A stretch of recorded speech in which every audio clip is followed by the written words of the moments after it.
Hello and welcome in here tonight as we kick off the Millers Mowing pregame show. Once again, want to remind everybody, if your field isn't game day ready, call Millers Mowing 607-302-8226 and get your field in game day shape here today. Tonight, your Elmira Pioneer are going to take on the Geneva Red Wings, a rematch of their opening day matchup, and it will be an interesting one as the Pioneers look to break a two-game skid. Unfortunately, luck hasn't gone the way of the Pioneers here the last couple days. After winning their initial two at home, the road has not been kind as the Pioneers have fallen twice in the last 2 days. Yesterday in Adirondack was a shellacking, if you will, 15-2, and now the Pioneers are going to have to try to rebound as Geneva, their first ever opponent this season, was unable to come away with the victory at Dunn Field. So hopefully the Pioneers can replicate the success. Of course, as we look out to the mound, going to be a little bit different here tonight as Connor Takis recently made his way down and will be pitching here tonight. Takis is a 6'2", 185-pound sophomore pitcher from the University of Albany. He's had a great 2019, going 4-0 on the season up there. He was a 4-year letter winner in baseball at Jackson Memorial, as well as lettering 2 years in basketball, and was the team captain as a senior. He's definitely looking forward to his first start as an Elmira Pioneer, and we'll see how he handles the ball here tonight. On the other side, the shortstop, the first night of the year, Alex Gao will be taking the mound for the team from up here in Geneva. Gao, of course, 6'2", 185-pound Kenyan freshman from Kentfield, California. He's a right-hander, so we'll see how the Pioneers can stack up against Gao. Of course, a lot of new names in the roster. The leadoff spot going to be a little bit different for the Pioneers here tonight as Preston Moore takes over his first appearance in a Pioneers uniform. Second in the lineup, Ryan Teshko, another new name. Then comes some familiar names: Cam Redding, Trey Harmon, third and fourth. Fifth, Mason Ruhlman. Brennan Dorigi moves from second down to sixth. Trevor Henneman comes into the game to play first base. He will go down in at the seventh spot. Zach Granger at spot number 8. And Jeff Mejia has kept his stranglehold up there on the ninth spot in the order. And I'll tell you what, he has been something special to watch. We'll have to see exactly how they use him going forward. He certainly has the speed. And tonight, as he will be taking over the spot out there in perhaps one of the more difficult positions in the outfield, he'll be playing left. A little bit more room, as you see here, through our gated camera here, as you're looking out onto the field here at Geneva Field. Going to be a interesting night, and I do apologize for all of you watching on our YouTube channel. We've got a gate and we've got a backstop fence, so hopefully you're getting a pretty good view of the field, and you'll get the opportunity to see the batter at least for sure. The Pioneers, of course, will be back at home tomorrow night. We've got a career fair during the day. If you bring your resume down, you'll get 2 free tickets to tomorrow night's campaign as the Pioneers will kick off Duncan night at the field. So that'll be a fun time with plenty of giveaways, plenty of Duncan swag. You won't want to miss a moment. So, before we get too much more into the Millers Mowing pregame show, we're going to send it down for Coach's Corner here on Mixler.com. So, make sure you tune in and listen live as our assistant coach takes a turn on the mic here and we'll discuss the plans coming into this game.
So that was assistant coach Andrew Drum, and talking about the importance of, well, a lot of things, to be honest with you. Of course, today's MLB draft is in full swing, and as always, we want to pay attention to that and thank all those former Pioneers who made an impact here during their time and now will be receiving MLB paychecks as they turn into the next step of their career.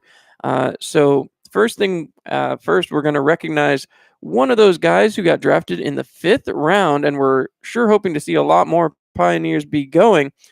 But congratulations to former Pioneer Connor Grames, drafted by the Arizona Diamondbacks in round 5, pick number 152. So I'll tell you what, it's been an interesting and fun evening here tonight for the Elmira Pioneers. As we continue to watch all the way up on the bus ride up here to Geneva. Just a quick 82-minute ride, so not too terrible, and especially after that night we had last night going up to Adirondack. Of course, not a fun bus ride home after the unfortunate play that happened yesterday, and the Pioneers were unable to come away with the victory, of course, in that 15-2 defeat. We want to remind everybody once again, if your field isn't game day ready, give a call to our friends over at Miller's Mowing, 607-302-8226, and make sure to get your field in game day shape. Certainly, I know my field can use a bit of a pick-me-up, and so I gave a call to Miller's Mowing, and great service over there. So a big thank you to those wonderful people over there at Miller's Mowing.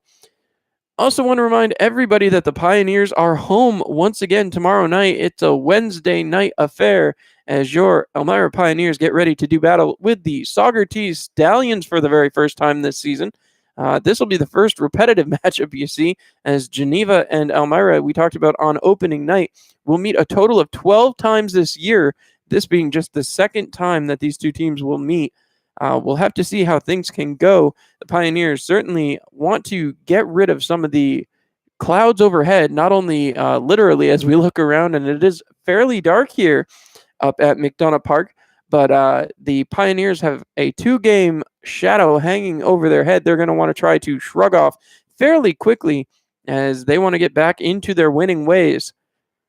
As we head quicker and quicker towards the first pitch, both teams seem to be getting ready. The lines are on the field, seeing some last-minute stretching out there in the field by the Pioneers on the right-hand side of, the left-hand side of your screen, as they have taken and made their way to the visiting dugout. Of course, head coach Matt Birch made his way up here, got in a little bit late, as he is chasing a state championship with the high school team down there from Corning, and we certainly wish him all the best of luck as they continue to try to fight their way to a state championship. As we tick closer and closer to game time, only 4 minutes left. I want to remind everybody that tomorrow is Career Fair Day. Rain or shine, the Pioneers Career Fair Day will be taking place live on the concourse at Dunn Field, so make sure you get on down to Dunn Field tomorrow and check out everything that'll be going on at Career Fair Day. We've got a bunch of great companies that are going to be there that are looking to hire somebody, including Elmira Savings Bank, Elmira Psychiatric Center, Employment Solution, Franco's Food Service, Can USA Sports, Leprino Food, CVS Distributing, Arnett Health, Papa John's, Able 2, System 1, Evans Roofing, Venture for the and Navient. I'm sorry, I guess that one got cut off a little bit there, but this will all be brought to you by Workforce New York. So if you bring a resume to the Elmira Pioneers table, you'll get 2 free tickets to the game. You won't want to miss a minute. That's going to start at 2 p.m., go till 5.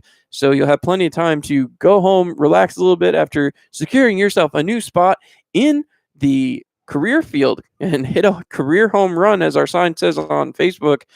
Get your opportunity to get a brand new job. It's going to be a fantastic time. It was over at First Arena, and I'm sure it will continue to be as we take on a career path here at Dunn Field for the Elmira Pioneers Job Fair. Make sure you get on down, and of course, we'll look forward to seeing you all back for a wonderful Elmira Pioneers evening at Dunn Field. Historic Dunn Field, I'll tell you what, it was popping the first 2 nights. We had that rain delay against Oneonta on the second game of the year, but everything worked out. We got the game in, and what a fun night was had by all. So make sure you come on down for the 3rd game of the season at Dunn Field, as we are just into June, and hopefully we'll be up for some nicer weather. We've had a little bit of trouble getting these nice weather days. Always been a little bit over cloudy and just hoping to get things in before the rain in the first few games of the season. So we'll have to see how that works out. But we're keeping the positive faith and hoping to get everything going as we wind down the pregame show. We want to thank again Miller's Mowing. If your field isn't game day ready, give them a call at 607 302 8226. With that, we'll take one more break. We'll be back as you're listening to the Elmira Pioneers on Mixler.com and watching us live on YouTube.com. We'll be back with the first pitch as the Pioneers look to secure win number 3 and keep themselves over 500.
So we welcome you back in here as the introduction's being done.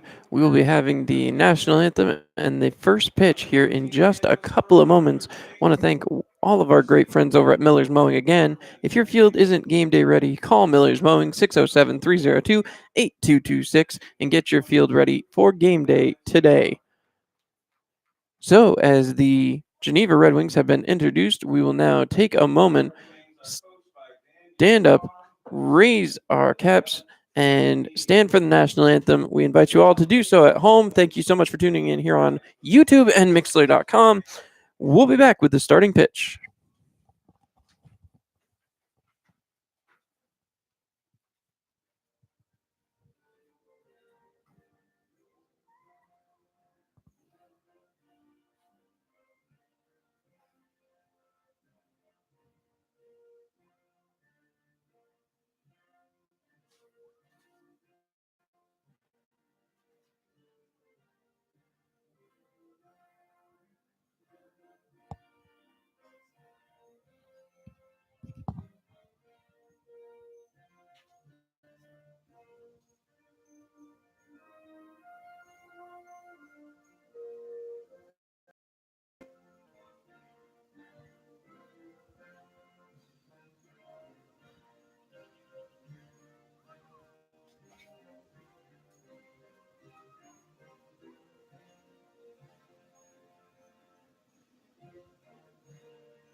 And there you have it, the national anthem having been played. That means starting pitcher Alex Gao will take to the mound. He's a buck freshman from Kentfield, California. We'll see how he does here tonight. The other day when we saw him on the home opener, we saw him at the shortstop position. So certainly will be a little bit of an alternative here. As I look at their stats history here, he has yet to throw an inning. So we'll see. This will be his first time getting the ball on the mound. As you hear the catcher's mitt pop below me. Roster Preston Moore gets his first start, and his first time up as a Pioneer will come in the leadoff position. Moore, a 6-foot, 185-pound freshman infielder from Samford College by way of Hoover, Alabama. Preston has had an impressive freshman year, starting 47 times, turning 8 double plays, and a fielding percentage above .875. At the plate, he's turned heads as well, 37 hits, including 2 home runs and 14 doubles, as well as 15 walks. He brings a lot to the table this summer. We'll have to see how he performs here tonight. So you see Gao making his final couple warm-up pitches here as the umpire getting himself stretched out back behind the plate. And now he looks ready, as we'll get everything started here in just a moment. Geneva wearing their home whites tonight as opposed to the grays they wore back on opening day. Gao firing. You see he's got a little bit of a sidearm motion here. Watch again, as this could be a little bit different, as the submarine style did throw the Pioneers a couple nights ago when we saw it, as he comes about 3/4, so a little off center, but not quite submarine here. So we'll have to see how that impacts the Pioneers lineup here tonight. Of course, as I said, Moore and Teshka will start things off here in the first 2 batting spots. So, Preston Moore heading up as we look for the throwdown here. Gao delivers, and the throwdown as the Pioneers getting set to kick this one off. No scoreboard here at McDonough Field, so we'll keep up to date as best we can. I don't have anything to zoom in for you guys, so I do apologize. Bat as a Elmira Pioneer. Moore looking out as Gao steps on the mound for the first time, gets the signal. He will set and wind up, and there's the first delivery, and we are underway. Strike number 1 just over the outside corner. 7:10 on the clock, so starting just 5 minutes behind schedule as Gao winds up again, delivers, and that one is also on the outside corner. Moore didn't like the call, but continues to look down as he gets set and waits. 0-2 the count here. Gao winds up and delivers, and Moore puts it right back up the center, will get it out to the outfield, and Moore goes 1 for 1. His first at bat as a Pioneer, certainly a success. 1 for 1, he singles out there to center field. Teshko now will come up. Ryan Teshko, one half of the Teshko twins. Kevin, of course, a pitcher. Ryan playing right field tonight. 6'0", 185-pound outfielder from Old Dominion by way of National Park, New Jersey. So a small lead over there for Preston Moore. We'll see how much attention is paid to that as Teshko waits, and that's going to be a little bit low. Ball 1. 1 ball, no strikes, nobody out, as Moore reached on the single there. Teshko coming back into the box. Another player we're getting our very first look at here this season. Teshko waits. Gao gets the sign, working out the stretch, and that one is outside. 2 balls, no strikes. So, again, the Pioneers getting an opportunity here. They have to strike early and strike often. That is the formula for success that they found back at home at Dunn Field. Have not been able to replicate it on the road thus far. That one gets away. Swinging strike, though. 2 balls, 1 strike. Nobody out. Runner on first base. Teshko will step out for a moment. Looks down towards the third base coach, and now will set himself again. Teshko heads back in. He will dig in at the plate. Fresh into the Pioneers lineup and fresh into the Pioneers dressing room, just arrived yesterday. As now Teshko waits. The delivery from Gao is low and outside. That'll be ball 3. 3 balls, 1 strike. Teshko 1 ball away from walking down. 1 pitch away from possibly putting himself into the hit column as well. Gao checks the runner at first. Very small lead for Preston Moore, the leadoff hitter. Windup and the delivery, that's ball 4. So Teshko will take the base on balls, and that'll bring up Cam Redding with runners on first and second, nobody out. That's the start that the Pioneers needed. Get runners on, nobody out. And that has been a hard luck draw for them thus far. They have not been able to do that as Redding steps into the box. Redding very deep in the batter's box there. He gets set and will look out as Gao still has to pitch out of the stretch. Certainly not where he wanted to be early on in this ball game. Toes the rubber, looks in for the sign. Gets one he likes and sets. Gao looks back at the runner at second. The windup and pitch, and that one's a bit inside. Ball 1. 1 ball, no strikes, nobody out with a runner on first and second for the Elmira Pioneers.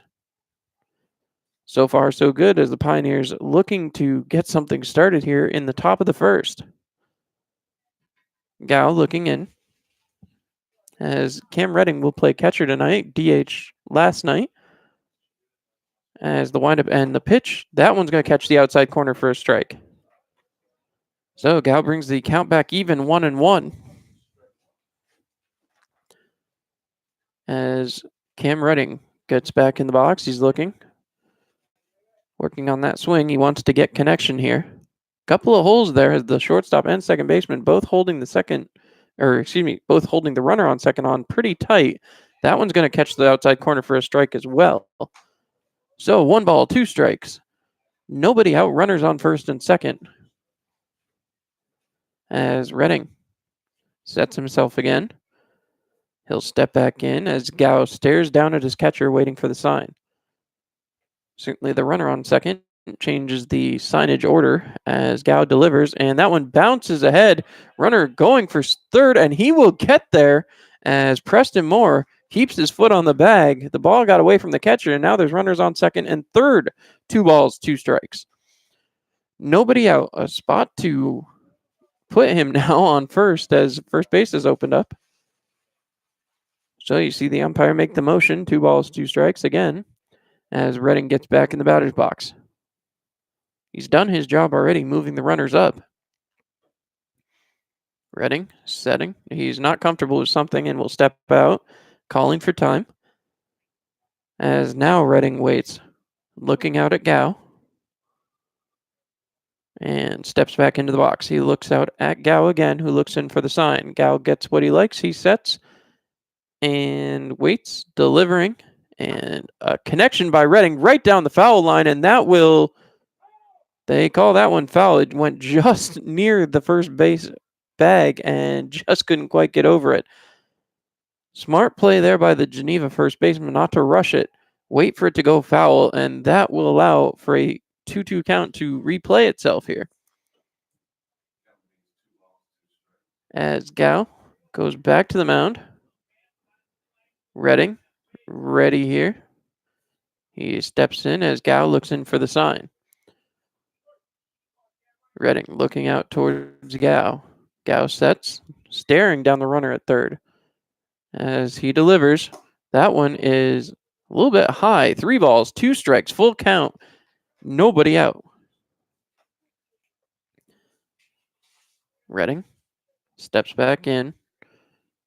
Full count, right where he wants to be here. He will set in the box, looking out once again. St. Louis University freshman here. And that one is outside, ball 4. So the bases are loaded as Cam Redding draws the base on balls, and that will bring it up for Trey Harmon. Harmon, a freshman at Kentucky. He's ranked the number 4 first baseman in the country and was selected as a top 150 impact freshman entering this season. Harmon has not found the success yet this summer. You've got to believe it's going to come here eventually. Harmon stepping in. He waits. Here comes the pitch from Gao, and that one is a little bit high. 1 ball, no strikes, and the catcher wants to go have a word. So, heading out to the mound, Logan Kellerman will talk with his pitcher. There's runners on every base, nowhere to put Harmon. Harmon batting that cleanup spot, which has been somewhat a revolving door thus far. The coaching staff of the Pioneers really trying to find a place for everybody to fit. And with the lineup not quite completely filled out yet, they have been trying people out at different positions, and eventually it will come together, as you heard Andrew Drum say before the game. Trey Harmon awaits the pitch. Gao winds, delivers, and that one's in for a strike. 1 ball, 1 strike. So Harmon will set back out. You notice the blue on his bat, the blue on his shoes, representing that Kentucky Wildcats baseball club. As Harmon waits for the pitch, staring out at Gao. Gao winds and delivers, and Harmon with a swing, he fouls that one off. 1 ball, 2 strikes. So Harmon up against it here. He's got a lot of holes out there. Has everybody having to hold on a runner, but he's got to get his bat on the ball. Harmon steps back into the plate. Sets as Gao looks in, gets the sign, stares down the runner at third, and pitches. That one's way outside. 2 balls, 2 strikes. Nobody out. Bases are jammed. First, second, and third, the first 3 batters of the game, all reaching. As Harmon steps back in. Count is deadlocked. As Gao looks over at third again, sets and delivers. And again, high. 3 balls, 2 strikes, nobody out. Trey Harmon stands back in at the plate, looking to make an impact here in his first at bat here. 4-year letterman, who also played basketball back in high school, was a Somerset High School graduate. As Harmon sets in the box, he waits for the pitch. Delivery, and Harmon will foul that one back right into the screen just in front of me over here on the right-hand side. So, count remains as Harmon steps back in. As he's got another pitch coming here. 3 balls, 2 strikes. This will be deciding one way or the other. Harmon hopes to get his bat on the ball and put it deep somewhere. As he waits, Gao delivers, and that one will walk Harmon for ball 4, and that will drive in the first run of the game. Preston Moore will cross the plate. So next up, Mason Ruhlman. Ruhlman, who had a huge game against Geneva just a few short days ago. Ruhlman was a part of all 5 runs, scored twice, drove in 3. Chance to do that again, the 5'10 junior infielder from the University of Minnesota, Crookston. As he waits, Gao will set the windup and the pitch, and that's a bit inside, so Ruhlman takes that one for ball 1. 1 ball, no strikes. Couple of base on balls already, 3 of them as a matter of fact. Teshko, Redding, and Harmon all walking as Ruhlman comes in, and he'll have to be patient. Big swing there, as I just say it. 1 ball, 1 strike. Gao going to be looking to get Ruhlman to chase a few more of those here. Ruhlman steps in. He sets, looking out at Gao. Would love to put a ball in play, score a couple of runs as the Pioneers have a 1-0 lead already. That is connected with right down the first base line. Trying to turn 2 here. The throw comes to second, but that's all they'll get. 1 run scores as crossing the plate was Teshko. Ruhlman's going to go 0 for 1 on the fielder's choice, but he does get the RBI. So, next coming up, Brennan Dorigi. Dorigi, the 6'2", 205 freshman outfielder from Wooford. Dorigi stepping in. 2-0 lead for the Pioneers, and the top of the first still. Runners on first and third, only 1 out. Dorigi, who was batting second for the first few games of the season, has moved down a little bit in the order here. He connects, drives one towards second. That one hops. This could be a double play, and it will be as Geneva gets out of the inning. So Dorigi grounds into the double play, and that will do it for the first half of the first inning. When we come back, we'll get our first look at Connor Takis out there on the mound. Connor coming to us from the University of Albany, had a great 2019, so I'm sure we'll have a lot to see from him. Pioneers lead 2-0.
So coming up now will be Brainy Rojas as Connor Takis continues to get stretched out.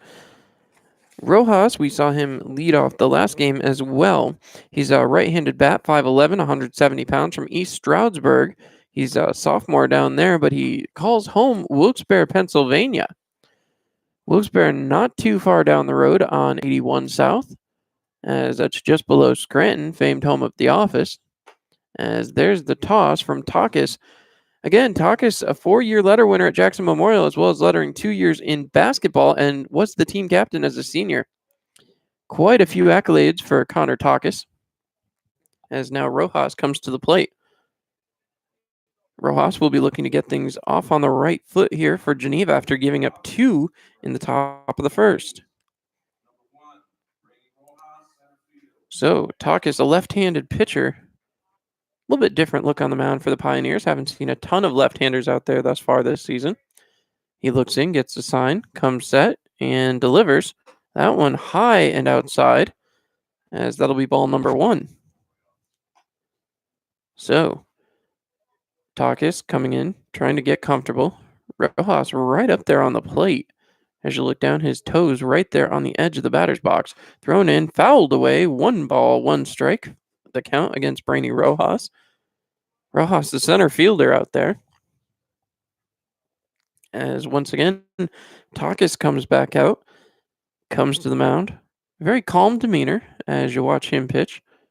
Big inhale. Seen that a lot as he comes over the top, and that goes in for strike 2. 1 ball, 2 strikes on Brainy Rojas. Rojas stepping back in the batter's box, takes a look out as Takis will get set. Pioneers starting off just the right way here tonight as the delivery is up and outside as Takis puts the count even. 2 balls, 2 strikes. As Takis sets himself again. He looks in as Rojas trying to stretch himself out, looking for an opportunity to drive the ball. We saw Rojas's bat the other night at Dunn Field. He certainly could drive it. Ball 3, 3 balls, 2 strikes, just a bit inside there as Takis looking for the first out of the inning. Takis comes back, set on the rubber, looks in, gets a sign, and will set. He looks in and waits, delivers, and strike 3. So Takis comes in and gets Rojas on an interesting first at bat as Rojas will come in and strike out. Getting a high five from the third baseman over there, Brendan Derigi. As Takis looks in, his next opponent, Noah Fisher, the second baseman, another player we saw from Northern Kentucky, a freshman. Home, he calls Madison Heights, Michigan, 6'0", 195 pounds. First pitch delivered is outside for a ball number 1. 1-0 count here as Connor Takis comes back. He looks in and waits. Takis sets and delivers. 2 balls, no strikes, as that one is way outside. Takis waits for the pitch, waits for the ball to come back, as he had to wait for Redding to toss it back to him. Takis trying to talk himself out of the nerves, I'm sure, that show up anytime you have your first pitch for a new team. Takis comes set on the mound, winds, and delivers. That one's going to get by the catcher again. 3-0 the count, as Noah Fisher hasn't seen a strike as of this point.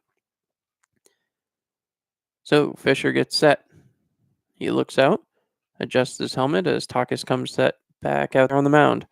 The windup and the pitch, and that one will go in for a strike. 3 balls, 1 strike.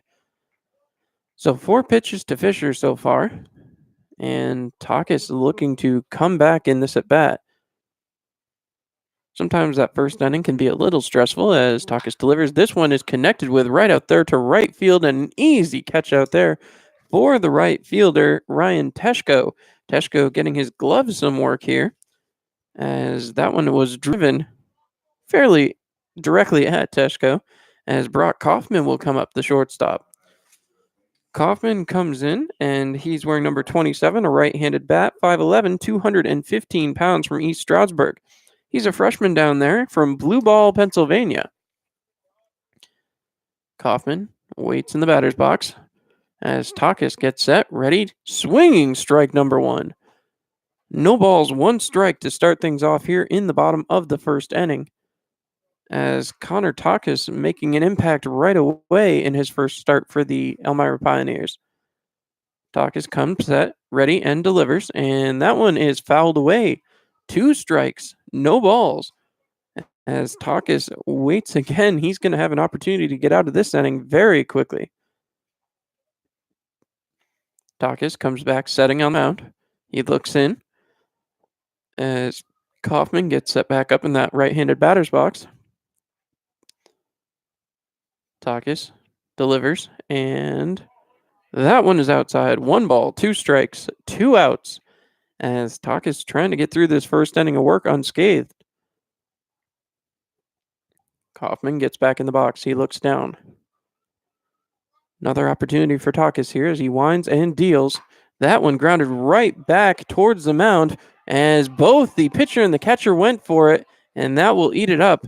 So, a misplayed ball there, as that will put a runner on first. As now Takis will have to go back to work. He's going to have face another batter as Trevor Rogers comes out to the dish.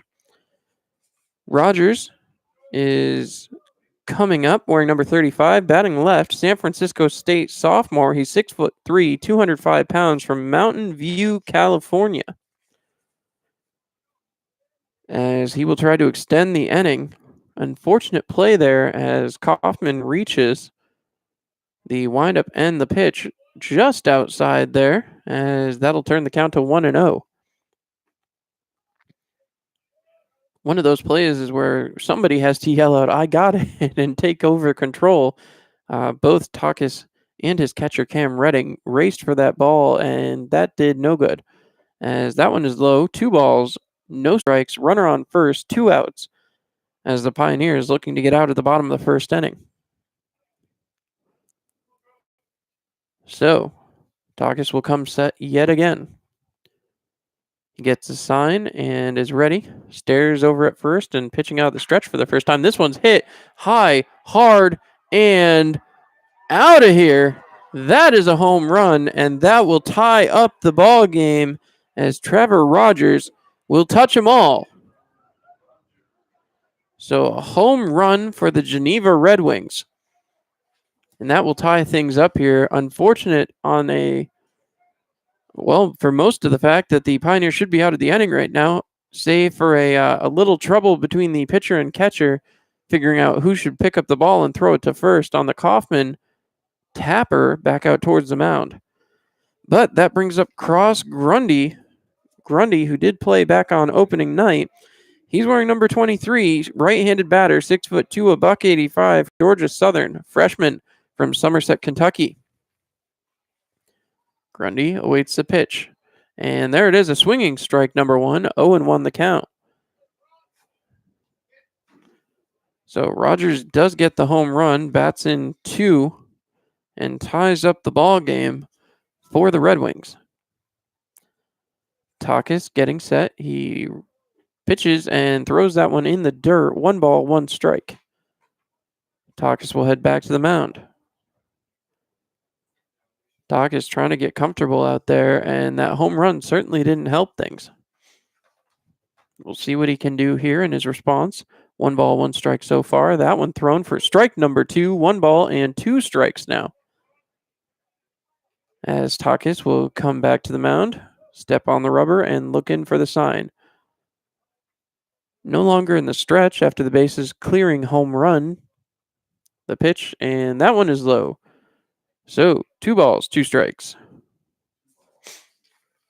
As we look back down, Takis trying to tuck himself in there. The jersey might be a little too short on him as he's come undone already, just in half an inning of work. As Takis comes set, he will begin the windup. And the pitch. That one is a ball. So, here we go again. As the Pioneers looking to get out of this inning, and they just have not been able to do it. 3 balls, 2 strikes, as signals the umpire. And again, Takis looking for just that 1 more strike. He wheels, delivers, and that one is fouled way outside. Once again, we remind you to make the right decision. Insist on Karuba Collision for any of your automotive needs. As Takis steps back in, one more attempt here against Cross Grundy, the left fielder. Takis sets, delivers, and swinging strike 3. That'll get the Pioneers out of the inning, but not before it's tied up 2-2 after one complete. You're listening to Pioneers Baseball here on Mixlr.com.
So Trevor Henneman steps up to the dish, and the Pioneers will go back to work here.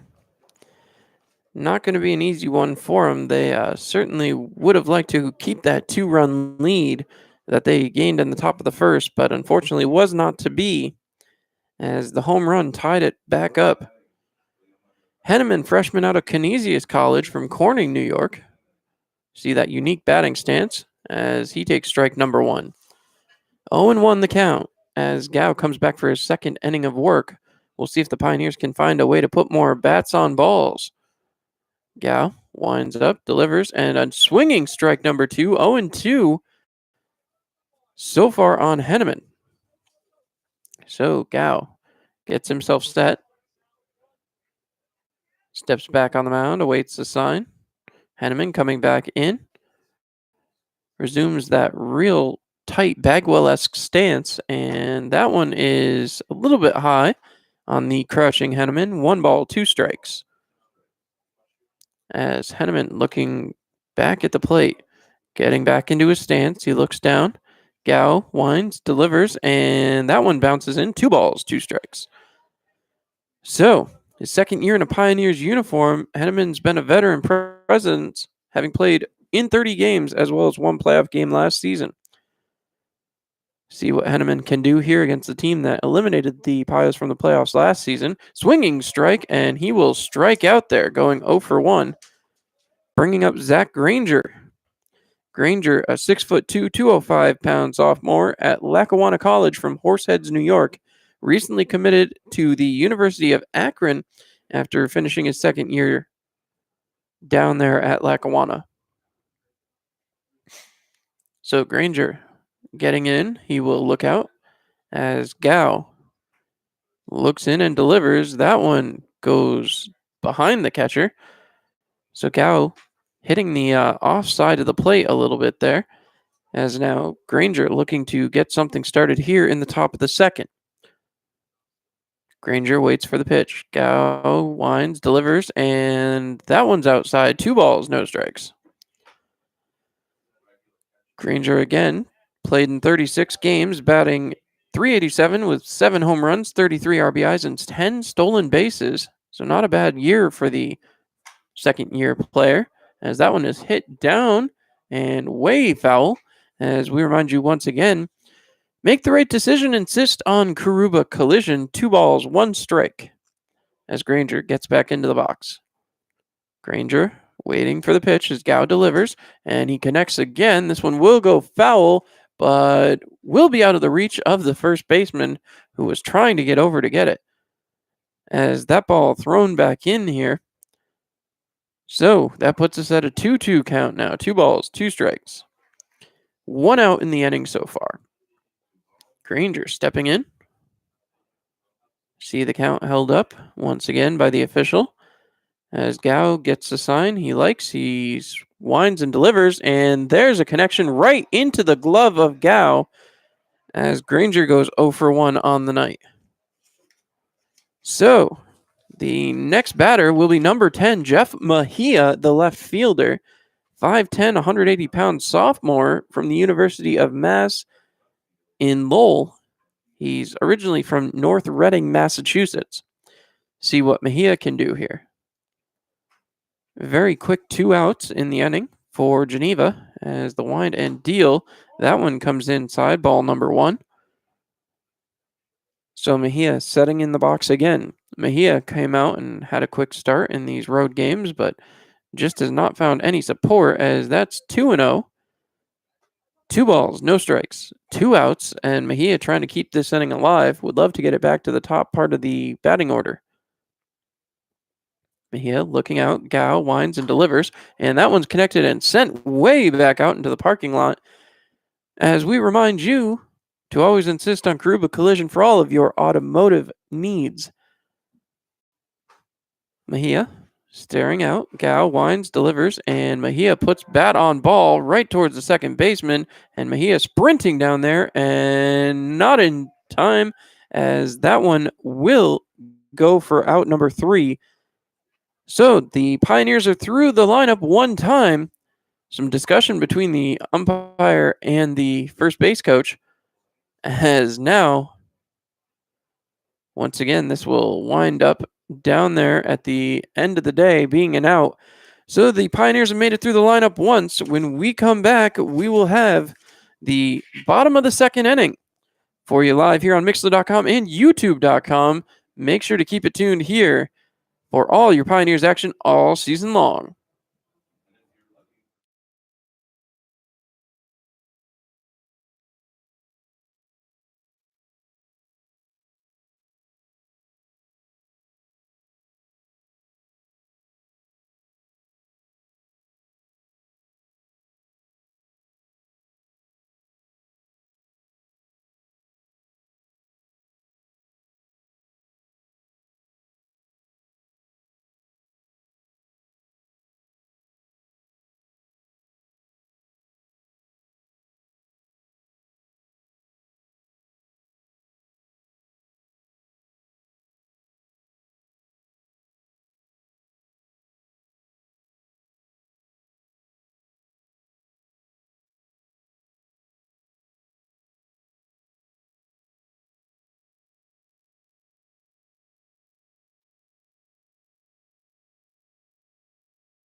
So with the throw down, that will bring up Brendan Cooper.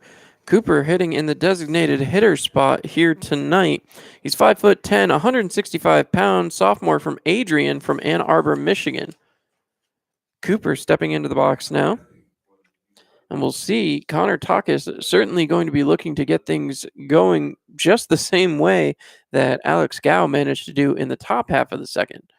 There's a throw in for strike number 1. 0-1 the count here as Takis gets things off on the right foot. Takis certainly got frustrated with that home run last inning. Hopefully can calm himself down as this one is driven out towards the third baseman. Picked up quickly, thrown to first, and in. No, not in time. So safe at first is Brendan Cooper. 1 for 1 on the day with the single. As that'll bring up Daniel Sperling. Sperling comes in here as he will be the next batter up. He's wearing number 14, batting left-handed, 6'1", $170, freshman at McHenry Community College from Port Barrington, Illinois. As we'll see what he can do. That ball trickled out to the third baseman on that last play and just was unable to get it over to first in time, as we have an 0-1 count here on the first delivery from Takis. So, Takis looking in. He throws over to first and not able to get him as Cooper gets back in plenty of time. So Takis will step back on the mound, get set, looking in on Sperling yet again, and takes the sign and delivers, as that one is high. Pioneers very concerned about base runners this year. You're seeing a lot of checks and a lot of throws over to first. So Takis comes set again. Looking in. He will deliver, and that one is again high. So Pioneers pitcher, 2-1 is the count, as he will set back on the mound looking in. Needs to find a way to get some strikes here, as Sperling is on. Throw in there for a strike. 2 balls, 2 strikes. As once again, you've got Cooper over there on first base. Sperling coming up here at the 2-2 count. And then Logan Kellerman, the catcher, comes up in the 8th spot. So certainly not your normal turn, as the look over and thrown there, trying to catch Cooper leaning, but the quick throw almost got him. Cooper did get back in time as the Pioneers set yet again. Looking in, Takis gets the sign. He sets, winds, delivers, and hits the batter. So in a hit by pitch, that'll move the runner to second. And that will bring up Logan Kellerman. Nobody out. Runners on first and second. And Kellerman comes up. He is batting from the right-hand side, wearing number 16 and standing 5'8", $145, freshman from Morristown, New Jersey. Pioneers getting set here. Takis has had to pitch quite a bit out of the stretch here in his second inning here tonight, as he throws one in there a little bit high and inside for ball 1. 1 ball, no strikes. You hear the chance of he's rattled as the third baseman playing in on the infield grass. Down this low in the order, number 8 hitter, you wonder if they might try to just move the runners along. That one, the umpire makes no signal, so 2 balls, no strikes. As once again, Kellerman steps back into the box. Takis gets the sign he wants. He checks the runner at second, winds, delivers, and that one is also outside. 3 balls, no strikes. Only 1 base left available. You know, Takis doesn't want to load him. He's got no outs so far in the inning. Cooper reached on a infield single. Sperling was hit by a pitch. That's a strike. 3 balls, 1 strike. So Takis comes back set on the mound. He looks in for the sign. Waits. Gets the one he wants. Readies himself. And will deliver out of the stretch here. Wind and deliver. And swinging strike number 2. 3 balls, 2 strikes. Puts the count full again. As now Takis comes back to the mound. Needs a strike or would love a ground ball double play if he could get it for sure. As Kellerman stares out. Takis checking the runner at second. And he fires. And this one is popped up. Trying to chase, but that one's going to get out of here, hitting the roof and rolling back into the field of play. So, once again, we remind you to make the right decision. Insist on Karuba collision. We've got a full count. Redding did not like the look of the ball, so throws it back out of play. As coming back to it here, Takis. 3 balls, 2 strikes, full count. As Takis looks, checks the runner, winds and delivers, and that'll be strike 3, as both runners will advance on the punch out, as that'll bring up Harrison Treble. So no attempt. Defensive indifference will be the advancing move. as Treble comes in as the right fielder. Batting from the left-hand side here, Treble, a freshman at Pace University from Oyster Bay, New York. No one on first, runners at second and third, as ball one is thrown from the hand of Connor Takis. Takis has had a little bit of trouble here in his first couple innings of work. Gave up a home run back in the first. As he looks back at second and winds and deals. That one will get in there for a strike. 1 ball, 1 strike. Treble stepping back into the batter's box. Takis looking down. It's both left-handers here. You see Takis looking back at that runner at second. Now he delivers swinging strike number 2. 1 ball, 2 strikes. So Takis needs 1 more strike to get himself a second out. He is still battling with runners on third and second base at this point. So Takis looks in. He gets the sign. He sets, checks the runner, and delivers. And that will be strike 3. He strikes out Harrison Treble. And that is his fourth on the day. As now Brainy Rojas comes in. He's 0 for 1 on the day, 2 outs. And the Pioneers looking to try to get themselves back into the batter's box. Rojas winds himself up in there as Takis pitches, and that one is in for a strike. 0-1 the count. Takis was named 2017 All-Shore Primer Class A South, is the 10th ranked lefty in New Jersey in 2017, and the top 300 lefty in the country in 2017. As that pitch is delivered, strike number 2. 0-2 the count. Runners on second and third, and you know Takis would love to get out of this inning without giving up anything. Takis looking down for the sign. Brainy Rojas sure isn't just going to go down as Takis looking in. He winds and delivers, and that one gets away and trying to chase it in, and he throws down to the pitcher, but the run will cross as Brandon Cooper crosses the plate, giving Geneva a run and a 3-2 lead.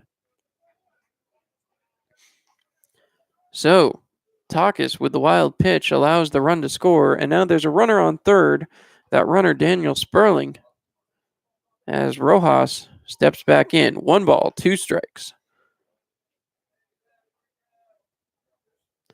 Looking in, Takis sets himself and delivers. That one inside. 2 balls, 2 strikes, 2 outs. It'll be a Tioga Downs showdown as the Pioneers pitcher looking to get himself out of the second inning. Remind you, you can be an all-star. Check out Smash Mouth live at Tioga Downs this summer.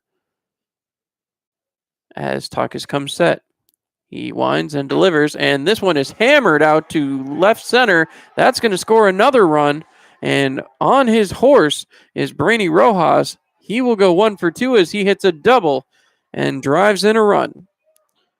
So 2 runs for the second inning in a row as Rojas goes 1 for 2.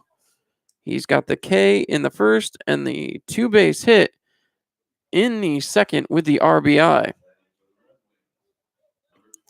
Noah Fisher coming up. He's also 0 for 1 on the day, as Takis now has to pitch out of the stretch some more. Takis looking in. Awaits the sign. He gets it. He checks the runner at second, and now we'll let it go, as that will be thrown just outside for ball number 1. Takis trying to get out of this second inning. 3-2 lead for Geneva at this point. Takis sets. He stares back at the runner at second, and now he'll deliver.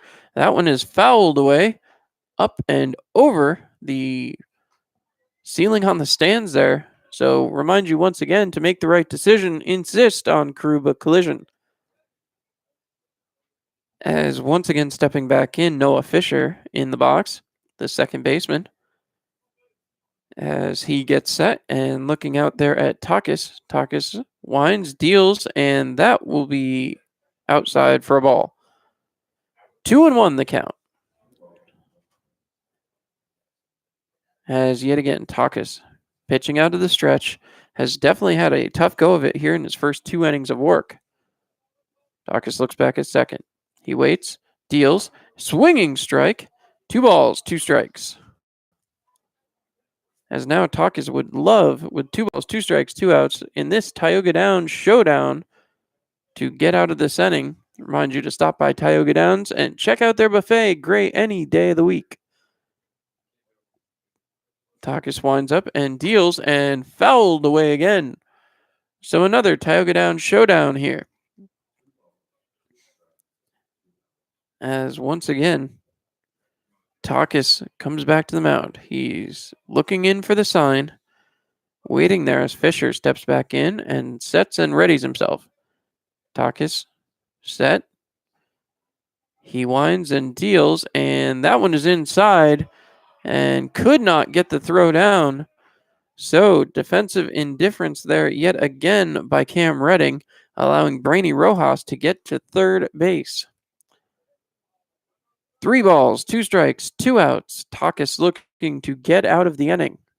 He winds and deals, and this one is hammered towards the third baseman by, and that's going to score a run.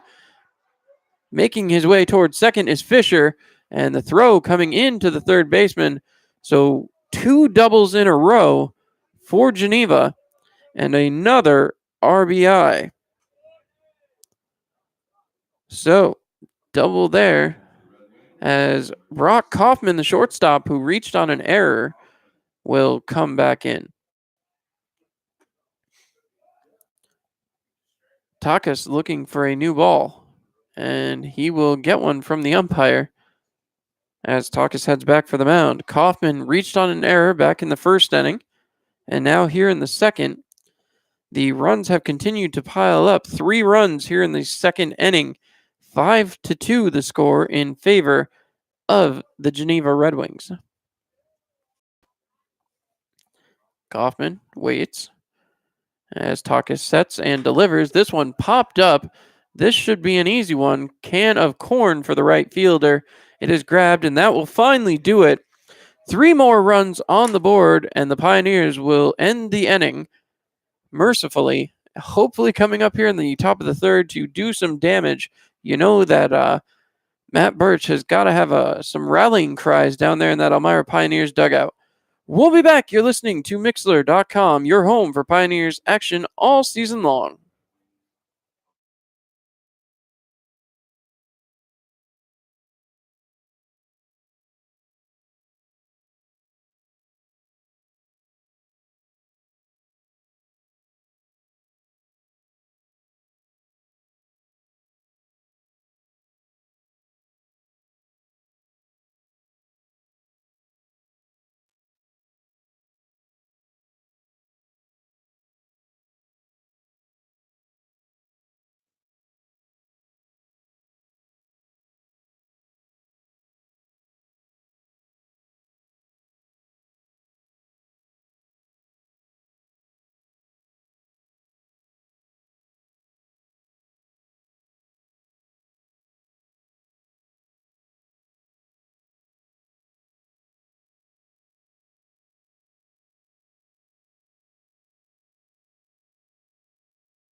So Preston Moore will come back up, and he needs to get something started here for the Pioneers as the leadoff hitter takes the first ball. Gal back out there to pitch again. Pioneers have scored 2 in the top of the first, were matched in the bottom of the first, and then gave up 3 in the last half of the second, as this ball will be fouled away. So, Pioneers definitely with some ground to make up here. as Gao will look back in. Stepping back in the box, Preston Moore. Moore started 47 times in his freshman year, turning 8 double plays and a fielding percentage above .875. That one comes inside on him. So I believe the count right now 2-1. No, 1-2. Excuse me, I had that backwards. 1 ball, 2 strikes. As the pitch comes in and connection there by Moore takes a weird bounce to the shortstop. Moore trying to get over to first, and he will be out. So 1 for 2 on the night with a single. Ryan Teshko now will head to the plate. The outfielder from Old Dominion University. He was a first-team All-South Jersey, first-team All-Group selection during his senior season. No official at bat here tonight. He had a base on balls in his first attempt. So Teshko steps in. He looks out. Gao staring down the plate. Winds up and deals, as that one will catch the corner. 0-1. Teshko back in the batter's box. Looking out. Gao sets, readies, delivers, and outside, ball 1. As Gao, looking at something on the mound, was waiting to get the ball back from his catcher. So, Teshko again, base on balls back in the first, was able to come around, but we'll have to see if he's able to replicate the success here. That one's in. 1 ball, 2 strikes. As Teshko steps back in. Teshko was selected to compete in the prestigious Carpenter Cup and helped lead Gateway to a conference title during his tenure. Swings and strikes, and that will be a punch-out. So he's 0 for 1 on the night with the base on balls and the strikeout. That'll bring up the catcher, Cam Redding. Redding has a base on balls here so far tonight. This season he played 32 games, batting average of .307, and an on-base percentage of .450. He will be looking to get on base here tonight and give the Pioneers some life here. Not a lot of it coming here on the road. The Pioneers have really struggled in these blue and gray uniforms.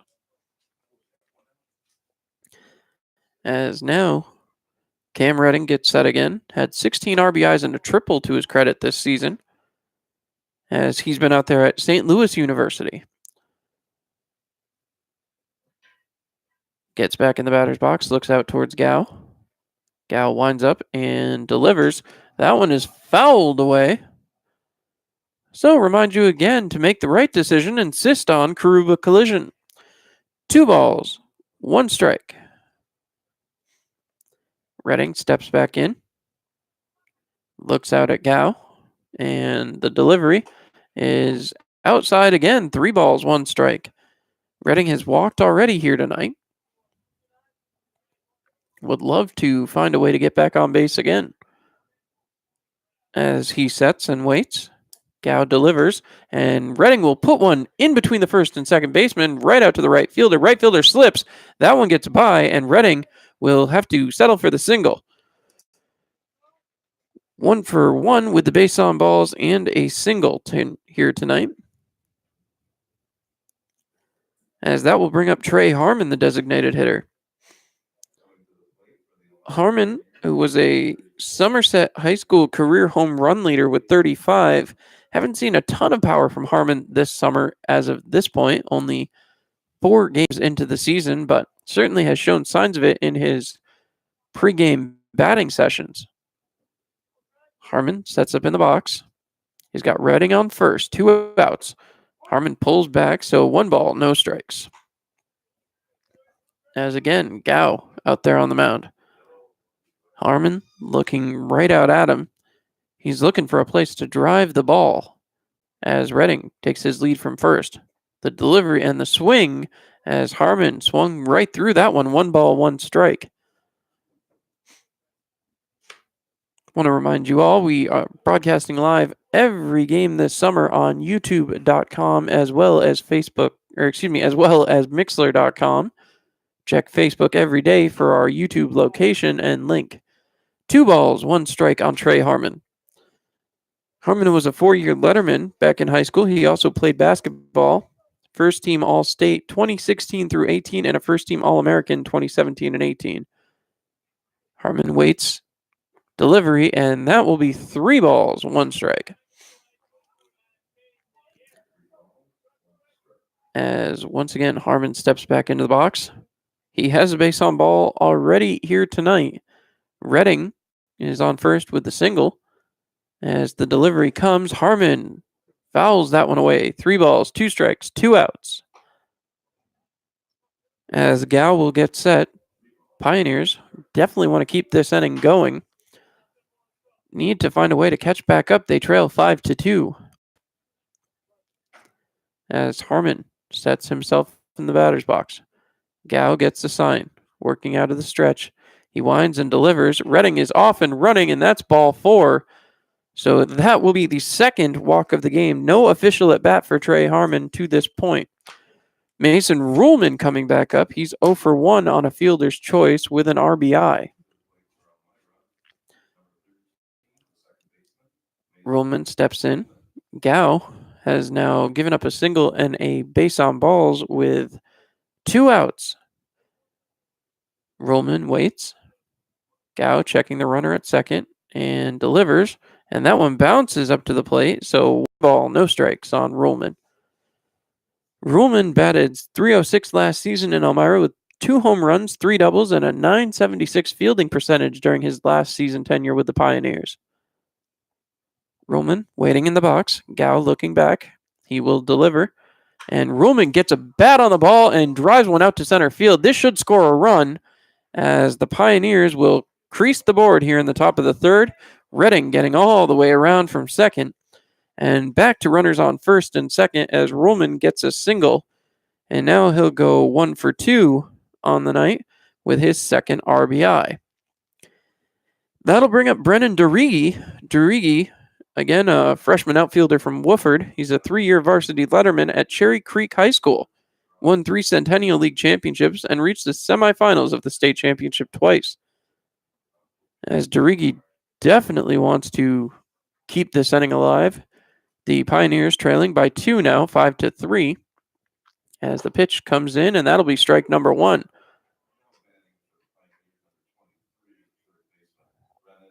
So Derigi coming in. He waits as Gao will set. Gao looking, checks the runner at second. He winds and delivers, and Derigi fouls one away. 0-2 the count. So Derigi 0 for 1. He grounded into a double play in his first at bat. Would love to rebound from that, get something in play, and hopefully score Trey Harmon there from second base. As you see Derigi batting from the left-hand side of the plate. The windup, the deal, and Derigi fouls one right back towards me. So reminding you again to make the right decision, insist on Karuba collision. As we see Derigi step back into the batter's box. He was named to the Coors Field All-Star State Senior Team back in high school. As Derigi waits, and that one will be outside for a ball. 1-2 the count now as Derigi. 2 balls, 2 strikes, as Derigi steps back in. The windup and the pitch as Derigi lets that one go again. That'll put the count full. As now we've got an 0-1 at bat, 3-2 the count. Derigi grounded into a double play, and now he's looking to get on base here in his second turn at the plate. Derigi waits, the pitch, and dealing, and Derigi will pop that one up. This one heading towards third. The shortstop will call for it, and he catches it.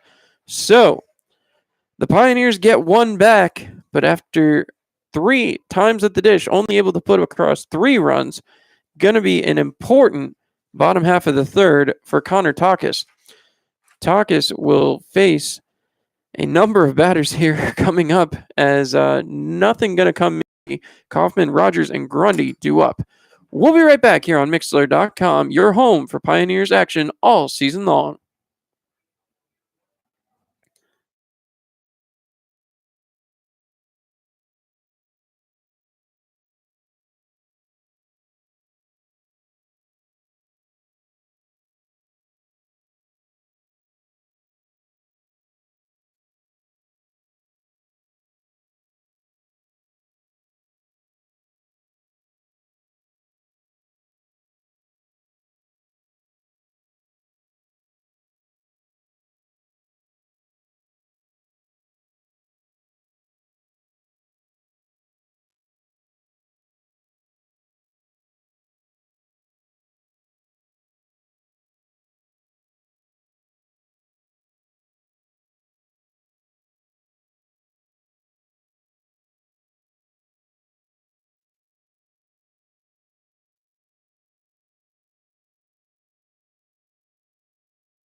So as Trevor Rogers makes his way to the plate, he's 1 for 1. He's got a home run here tonight already. So Rogers with the 2 RBIs really launched one here back in the first inning. As he steps up, Takis will have work to do here in the bottom of the third. He delivers, and that is ball number 1. So Takis steps back on the mound. Looking down, he sets, comes ready, and winds up and deals, as that one is fouled down the line. 1 ball, 1 strike here, as Takis will line it up yet again. Rogers, certainly not someone we saw with a lot of power back in Dunn Field on opening night, but he certainly showed it there in the first inning with that home run. That cleared the fence with a no doubt delivery again. This one fouled right back towards me here up in the press box. 1 ball, 2 strikes, as the Pioneers pitcher Takis looking to get through the hardest hit ball of the night here, as Trevor Rogers was able to belt one back in the first inning. Takis sets, and he will deal, as he gets a swinging strike there. So 1 for 2 on the night, the home run and a strikeout for Trevor Rogers. Cross Grundy will be next up. 23 from, once again, 0-1. He struck out back in the first inning there to end it. We'll see what the Pioneers can do here in the bottom of the third. The windup and the pitch. This one is fouled back into the parking lot. We remind you to make the right decision. Insist on Karuba Collision. Pioneers trailing by 2. 5-3 is the score at the moment. Pioneers scored first in the top of the first with 2 runs. They were answered immediately back by Geneva, as another foul ball makes it 0-2. And then Geneva put up 3 spot in the bottom of the second before the Pioneers got 1 back in the top of the third here. As we move into the bottom of the third, Pioneers will be looking to shut the door here, hopefully get a 1-2-3 inning. As Grundy comes to the plate, and that one is bounced in. So as Takis will set himself back up on the mound, the 1-2 count. Takis looking in. Wants that 1 more strike against Grundy. And the pitch, that one will be fouled away yet again. So, going back to work, Connor Takis. He was selected for the Shore Baseball Coaches Association Senior All-Star Game in 2017 and was a member of the 2017 Ocean Country Championship team. Takis looks in, he winds and delivers, and that one is called a ball. I guess that didn't quite hit the plate there. 2-2. So Redding clearly was frustrated with that one. He thought he had framed it well, but didn't get the call there from the umpire, as now Takis will come back set. And the windup and pitch delivered, and that is in there for ball 3. 3 balls, 2 strikes, 1 out. As Grundy, who's 0 for 1 with the strikeout on the night already, Takis trying to do it again. Takis shakes off the sign. He gets one he likes now and comes set. Winding up and dealing. This one is hit down the left field line, and that one will go foul. 3 balls, 2 strikes. Grundy looking to put some pop into a pitch here. So, Pioneers looking for the second out of the bottom of the third here, trying to get through a third of this game as they trail by 2. Takis comes set. He winds and deals. This one is hammered towards right center, and that one's going to get down. Grundy's going to have a hit as the center fielder makes his way there, throws it back in towards the infield, and that will only be good for a single for Grundy as he moves to 1 for 2 on the day with a strikeout and a single. That brings up Brendan Cooper, who got things started back in the second, going 1 for 1. He was the designated hitter here. He beat out a very close play at first. And we'll see what he can do here. Takis delivers, and that one is low. 1 ball, no strikes.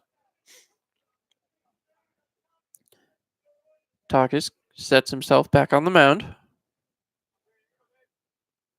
as he looks in, getting the sign. Checks the runner at first and delivers. And that will be low again. 2 balls, no strikes. Runner on first. 1 out in the inning. Takis looking in. Cooper choking up on the bat and standing a little less close to the plate than some of the other batters. This one hammered towards the shortstop area. Won't be able to get there. So he's going to get his second single on the night and advance the runner. 2 for 2 goes Brendan Cooper. As Sperling comes in, he was hit by a pitch earlier. Connor Takis has not had an easy go of it. He's got 1 out here. Sperling, no official at bat as of yet with the hit by pitch. Takis getting set. As you see, Matt Birch heading down towards that bullpen area. A pitch there, good for strike number 1. 0-1 the count. Takis has just 1 out here in the bottom of the third as we look down, seeing some action going down in the bullpen here. As Takis has runners on first and second. The windup and the pitch. This one's hit towards right field and will be caught, as that will earn the second out. So Sperling's first official plate appearance, he goes 0 for 1 with the flyout. Kellerman coming up, the catcher, coming in 0 for 1 with a strikeout. As Takis will set himself. Still runners on first and second here. A lot of activity down there in the bullpen area. As we look down, another opportunity here for the Red Wings. Big throw for a strike there by Takis. As once again, Takis continues to try to work out a trouble here. Has not been the inning he hoped for. Hasn't been the start he hoped for here in his first game with the Pioneers. Seems as though we've been saying that a lot lately, fans, and we thank you so much for sticking with us. The Pioneers put on a great product their first couple nights, but just have been unable to get anything going here on the road, as that's a fouled off strike. So Takis trying to get himself out of this inning. As we look down at the bullpen, it appears to be Kevin Teshko getting warmed up down there. The windup and the delivery, that one is high. So we've got a ball here. 1 ball, 2 strikes the count. As once again, Takis looking in, trying to get himself out of this inning. He sets, he winds, he deals, and this one is hammered to left field. This is going to score a run, as not going to be able to get it home in time. This one goes by the third baseman, an opportunity to advance, and Geneva is going to move their runners both into scoring position. So time is called as Reading requesting a baseball. Takis going back towards the going back towards the pitcher's mound. And again, Kellerman will go 1 for 2 with the single and the advance on the error. Harrison Treble is 0 for 1 with a strikeout thus far here tonight, too. And a lot of that has been turning over as we've continued through this second round through the lineup. Ball in the dirt there. And Takis is really trying to find his groove. He has not been able to do it thus far.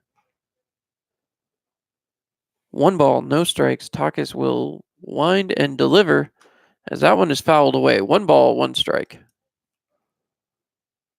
Takis takes the ball back to the mound again. Pitching against the 9th batter in the lineup, Harrison Treble here. Takis looks in. He sets and delivers. That is in there for a strike. 1 ball, 2 strikes against Treble.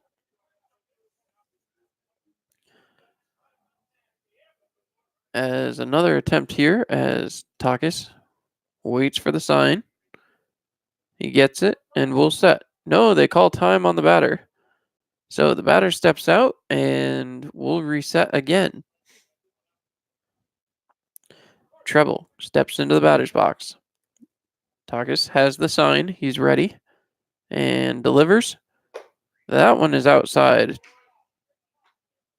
Ball there as Takis comes back to the mound, trying to find his comfort zone out there. 2 balls, 2 strikes.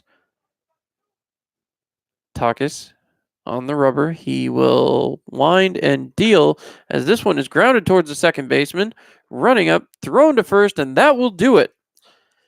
Each side scores a run in the third. Geneva has scored in every at-bat they've had, and now the Pioneers come into the top of the fourth and will have to get going here in the top half.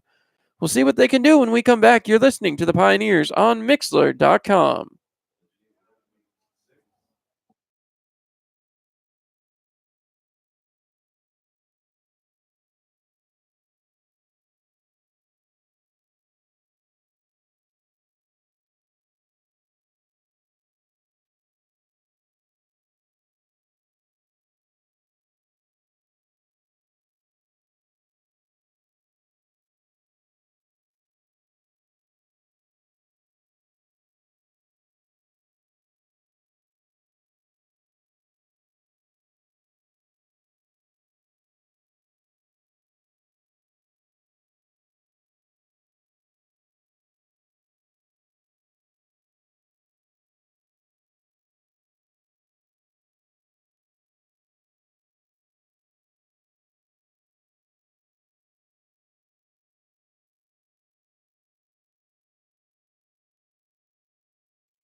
All right, fans, we've got the throwdown coming here.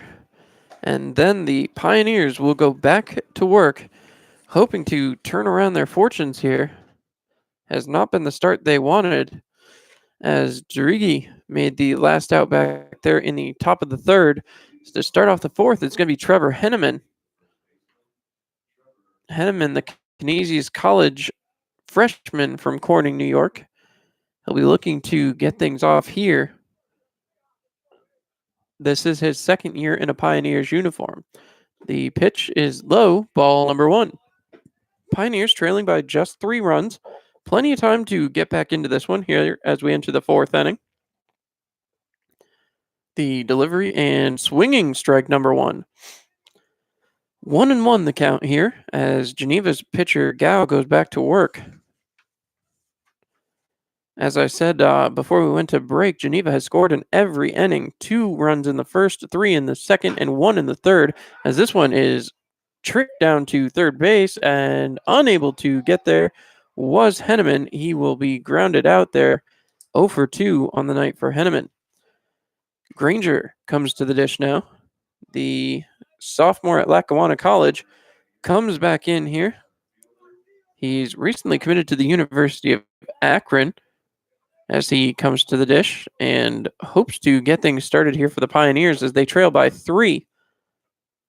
He's batted .387 in 36 games this year. Trying to find his swing here in the summer. He swings and misses as that one was ticked away there. 0-1 the count. Granger coming back into the box. He looks down as Gao will set and move into position. Throws, and that one is a little high for ball 1. 1-1. Granger 0 for 1 on the night so far. He has 7 home runs, 33 RBIs this season, but looks at strike 2 there. So 1 ball, 2 strikes. The count as Granger looks down. He waits the pitch as Gao winds and delivers, and that will punch out Zach Granger as he goes 0 for 2. He's got a strikeout now on his ledger, and that will bring up the ninth batter in the order, Jeff Mejia. So Mejia steps into the batter's box. He's 0 for 1 on the night as well. Mejia did get his first career collegiate hit against Binghamton University, the UMass Lowell UMass Lowell sophomore, as he lines one out there into right center. That will get down, and Mejia will round first and take a big lead towards second, but head back to first base as he moves to 1-2 on the evening. So the single there, and that one will be a big one as Preston Moore will come back to the plate. Moore, 1 for 2. He's singled here tonight already. Moore looking down, getting the sign from his third base coach. As Moore gets into the box, he looks down at Gao, runner on first. Pioneers have had a lot of luck this summer with 2 outs, as he will swing for that one. Goes right to the shortstop, who tosses it to second base and gets the final out of the inning. So Moore 1 for 3 with a single on the evening so far. The Pioneers put up a goose egg in the top of the fourth, and that takes us to the mid part of the fourth inning. We'll be right back. You're listening to Pioneers Baseball on Mixlr.com.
All right, fans, and we are back. A new hurler on the mound, number 38, Kevin Teshko, the other half of the Teshko twins. He's a 6'0", 185-pound right-handed pitcher from Old Dominion University. 3-time all-conference selection at Gateway High School in New Jersey. Kevin was selected to compete in the prestigious Carpenter Cup. Teshko helped lead Gateway to a conference title during his tenure and threw a no-hitter in the opening game of his senior year. He'll definitely be counted on to carry through some innings here tonight, as the Pioneers need to find a way to keep things at 0 on the board. As coming up will be Brainy Rojas. He's 1 for 2 on the night, has a strikeout and a double. Does have an RBI on it as well. So, Teshko coming in.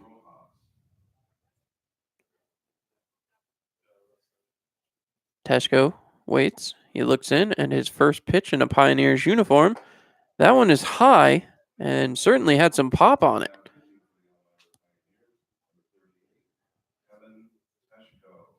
So Teshko winds up yet again and delivers, and Rojas takes strike one. 1 ball, 1 strike. Teshko certainly with plenty of pop on his pitches out there so far. The delivery, and that one is outside. 2 balls, 1 strike. Rojas, again, as we said, a strikeout and a double on the night. As Teshko looking in, he will set and deliver. Again, just outside. 3 balls, 1 strike. Teshko adjusting himself out there. As now he looks ready. Rojas comes back into the batter's box. The delivery, and that one is swung on for a strike. So Teshko gets back into this one. As now we'll see the next one. Coming here, you see Teshko with the open top of the jersey there. A little different look. Reminiscent of some baseball movies from a few years back. That one is ball 4, as that one was high and outside. As now we'll see Noah Fisher, as a base on balls was issued to Rojas. Fisher 1 for 2 on the night with a double. Does have an RBI on the evening. Looking down, we're getting the sign from the third base coach as Fisher steps in. See if Teshko can settle himself down here a little bit. As Teshko winds and deals. That one low and outside. 1 ball, no strikes. So after walking Rojas, he starts off Noah Fisher with a ball, and Redding will head out to have a conversation with his hurler. Redding communicating. And now the conference on the mound will break up as Fisher comes back. Looking out yet again as Teshko's ready to pitch. He checks the runner at first. Looks in, winds, delivers, and this one is hammered out towards center field. It will get down as the throw comes into second and hops over the second baseman, as that will be good for a single. 2 for 3 on the night for Noah Fisher, moving the runner along, as that'll bring up Brock Kaufman 0 for 2 on the night. He reached on an error in his first at bat. So Kaufman lines it up as Teshko looking for his first out here. Has not had any success as of yet. A walk and a single means runners on first and second. Big swing and a miss there for Brock Kaufman. 0-1 the count. As we thank you all again for tuning in here on Mixler.com and YouTube.com. Catch us on YouTube Live all year long as the Pioneers look to chase down a PGCBL championship. As that one bounces away from the catcher, Rojas is on the move, and Redding didn't see the runner going to second until late. Both runners advance, and that will be another opportunity wasted. As the runners are now on second and third, Teshko feeling the pressure, and we'll see what the Pioneers can do here.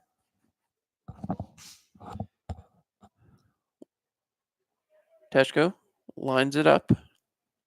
He gets the sign he wants, moves into position, and fires as that one's high and inside. So a couple balls already, an open base on first. 2 balls, 1 strike. As Teshko lines it up again, he looks down in towards the catcher, moves into position, and fires. That's good for strike 2 count. Nobody out to this point, as Kaufman is 0 for 2 on the night, has reached on an error. As we'll see what Teshko does here. He winds up and delivers, and that one framed well by Redding, but unable to get the call as we move to a full count. 3-2. Teshko getting set. He gets the sign, moves into position, delivers, and swung at. That one hit off of Redding. So they only give Redding, as that one was fouled away right back towards the catcher. Redding shaking out his hand, trying to get some feeling back in it. Teshko heads back for the mound. His first appearance this season for the Pioneers. His twin brother out there in the field as well. Teshko looking in. He waits. Now he's got the sign, moves, delivers, and strike 3. So Kaufman will sit down 0 for 3 as he strikes out. And that will bring up a certainly dangerous hitter, Trevor Rogers, 1 for 2. He's got a home run and a strikeout.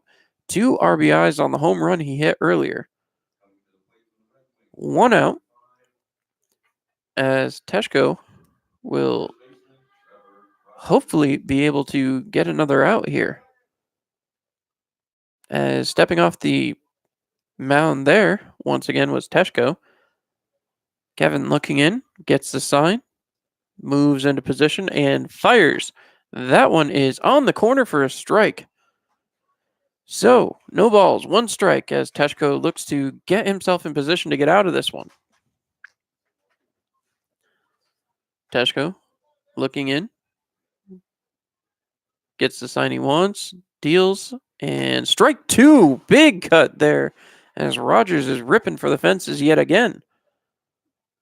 So, Teshko coming right back. With the velocity Teshko's getting, you have to imagine anything hit here is going to go a long way. As he moves into position, deals again, and that will be strike three, punches out Rogers.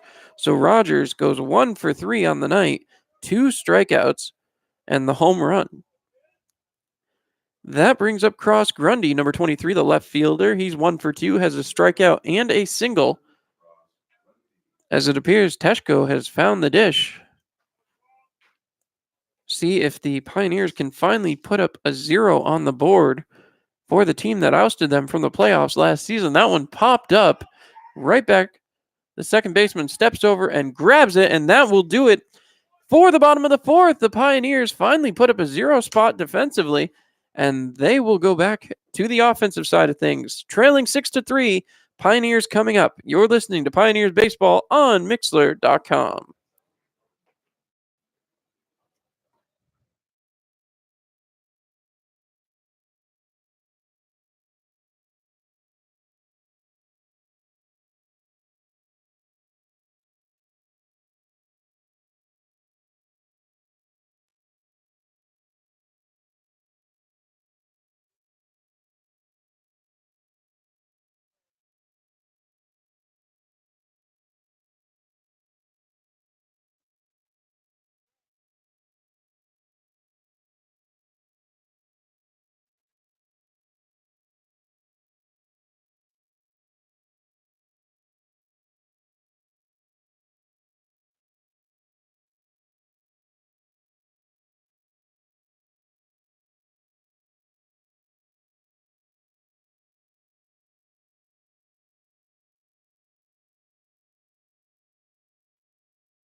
All right, and with that, we are back here.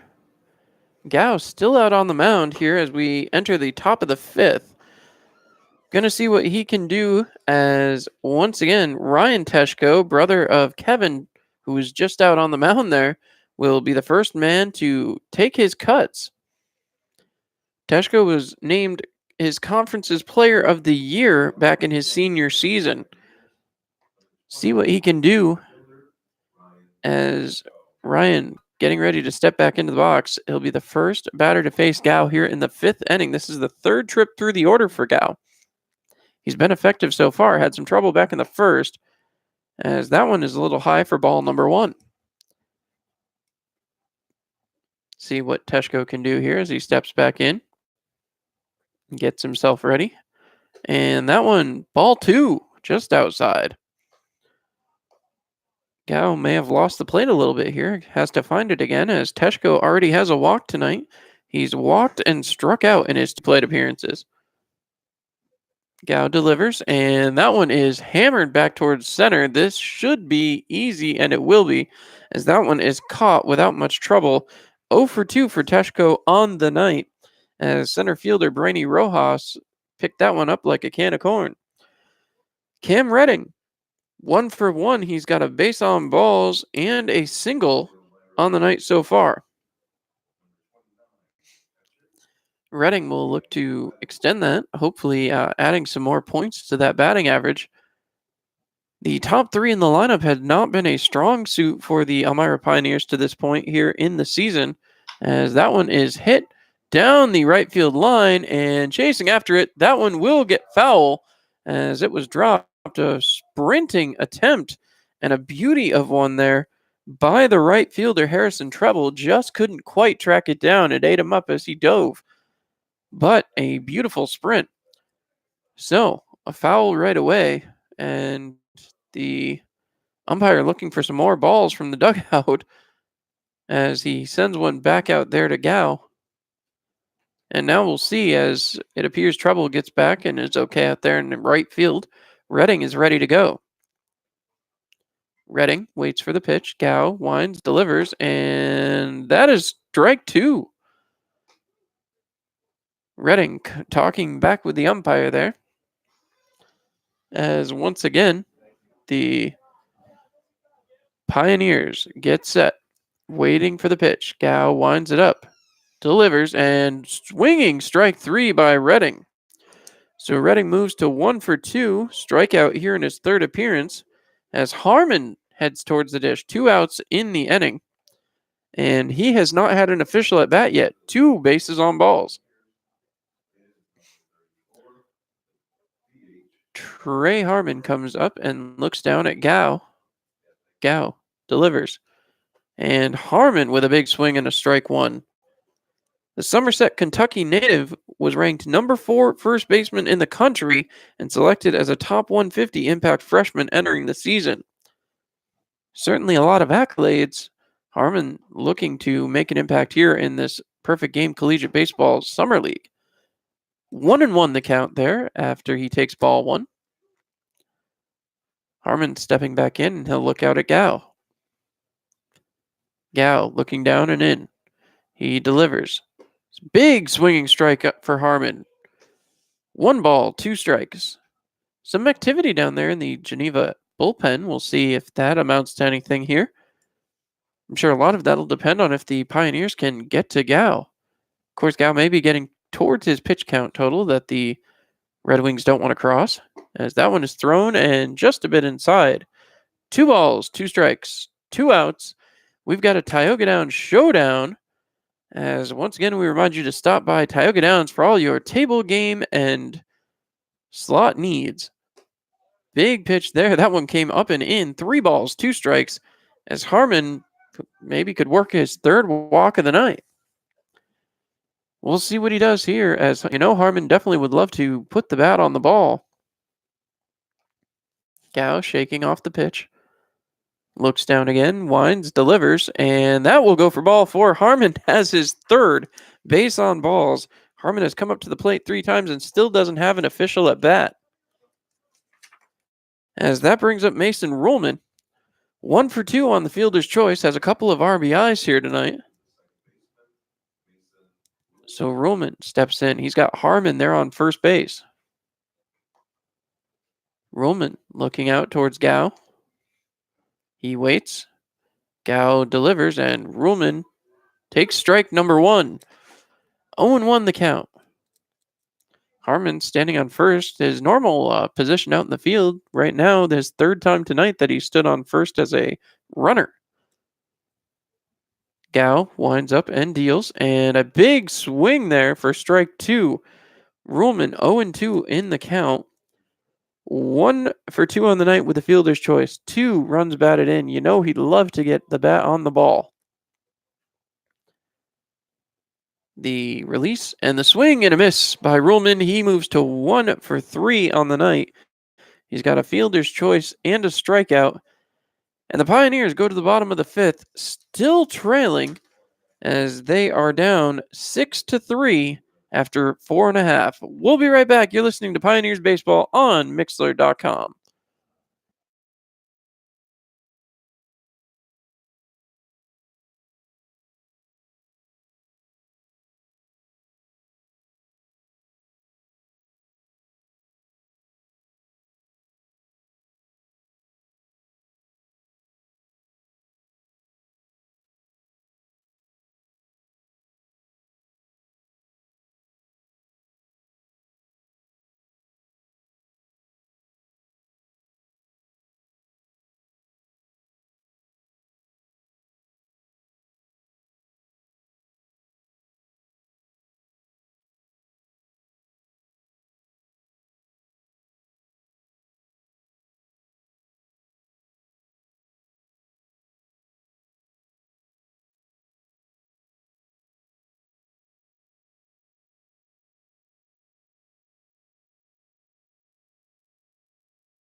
So Teshko still out there. Cooper comes back out to him. 2 for 2 on the night for Cooper, the designated hitter. Wind up and the pitch, and that goes for strike number 1. So Teshko has come in. He found some success, managed to put up the first 0 on the board.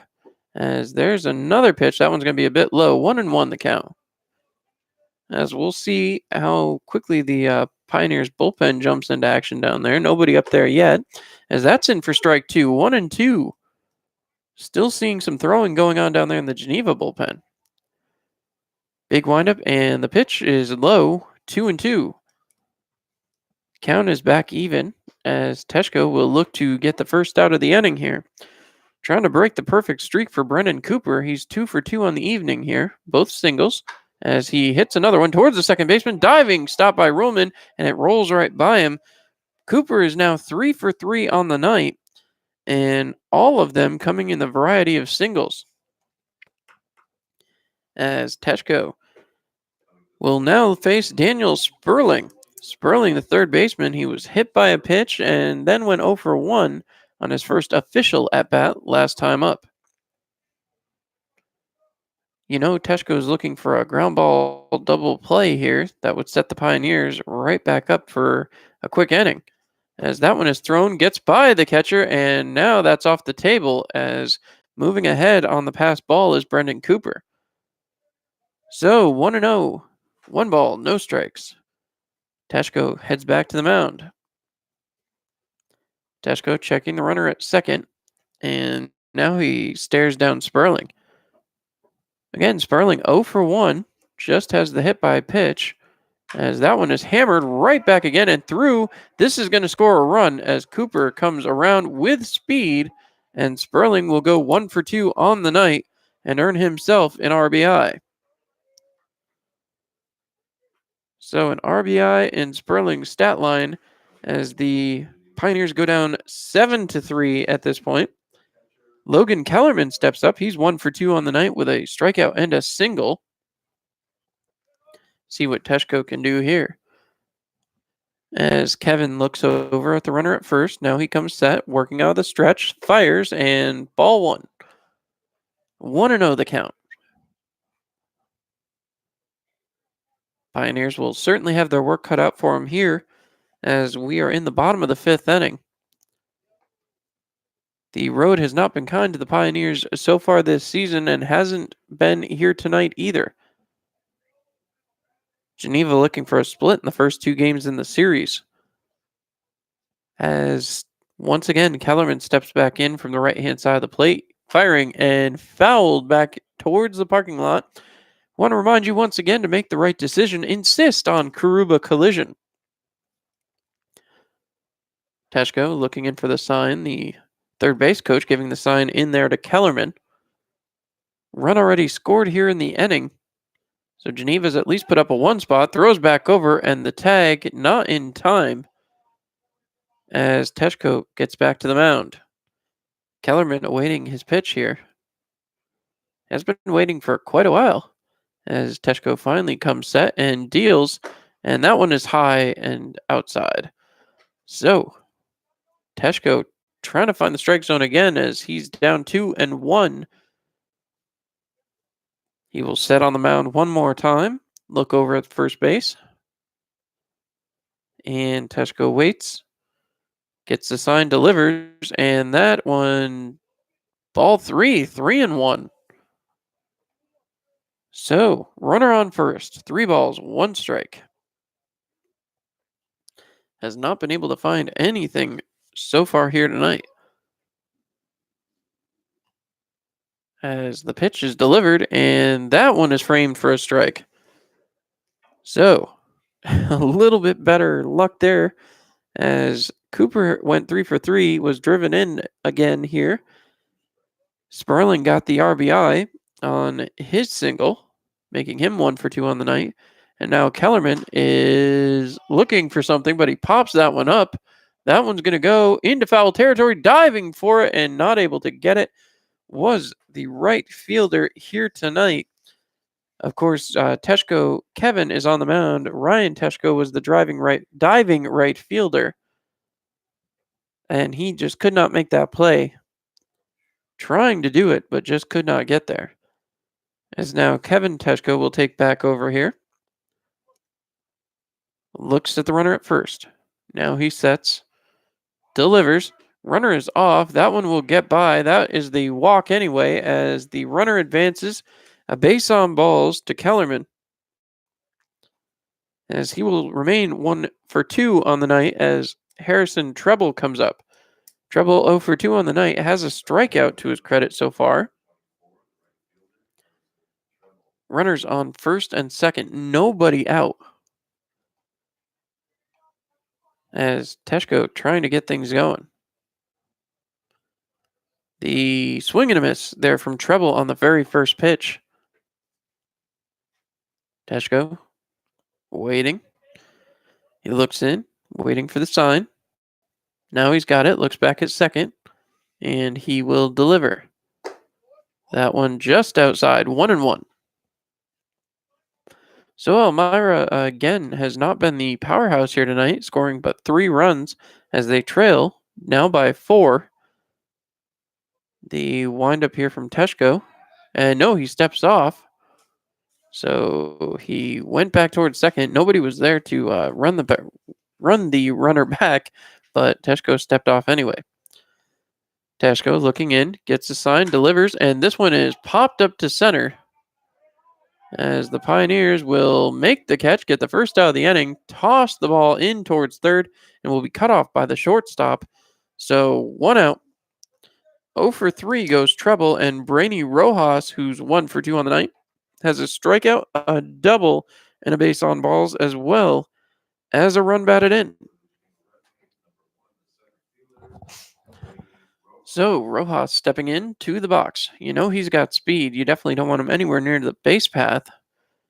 Love to find a way to get not only him, but maybe a double play here, as this one is popped up towards left center, and the catch will be made and tossed quickly back in as Rojas goes 1 for 3 now on the night.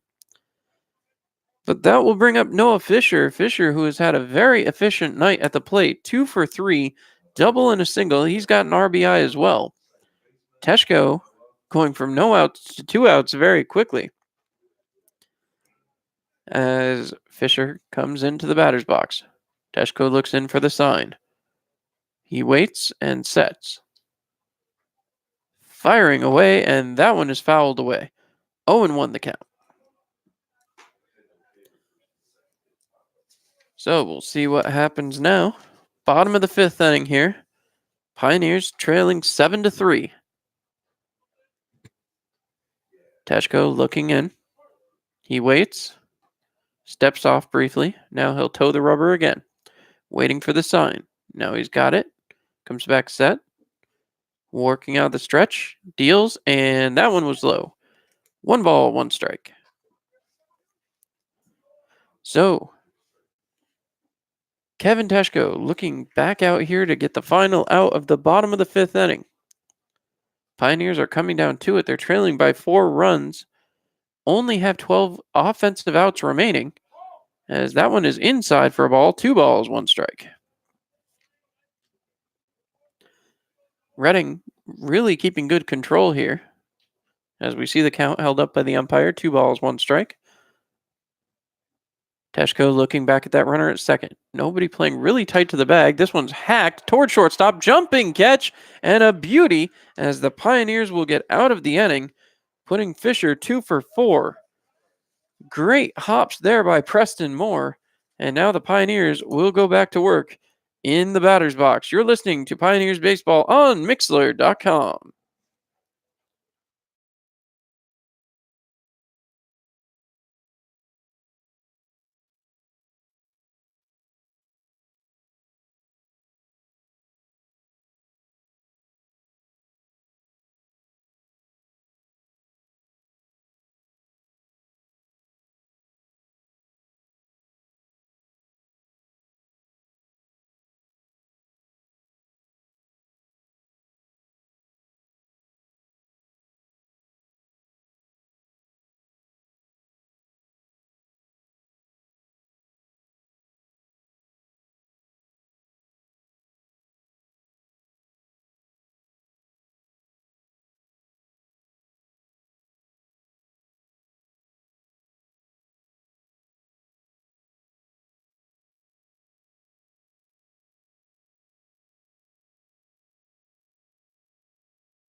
So, as we come back here in the Pioneers broadcast, we've got a couple of quick changes.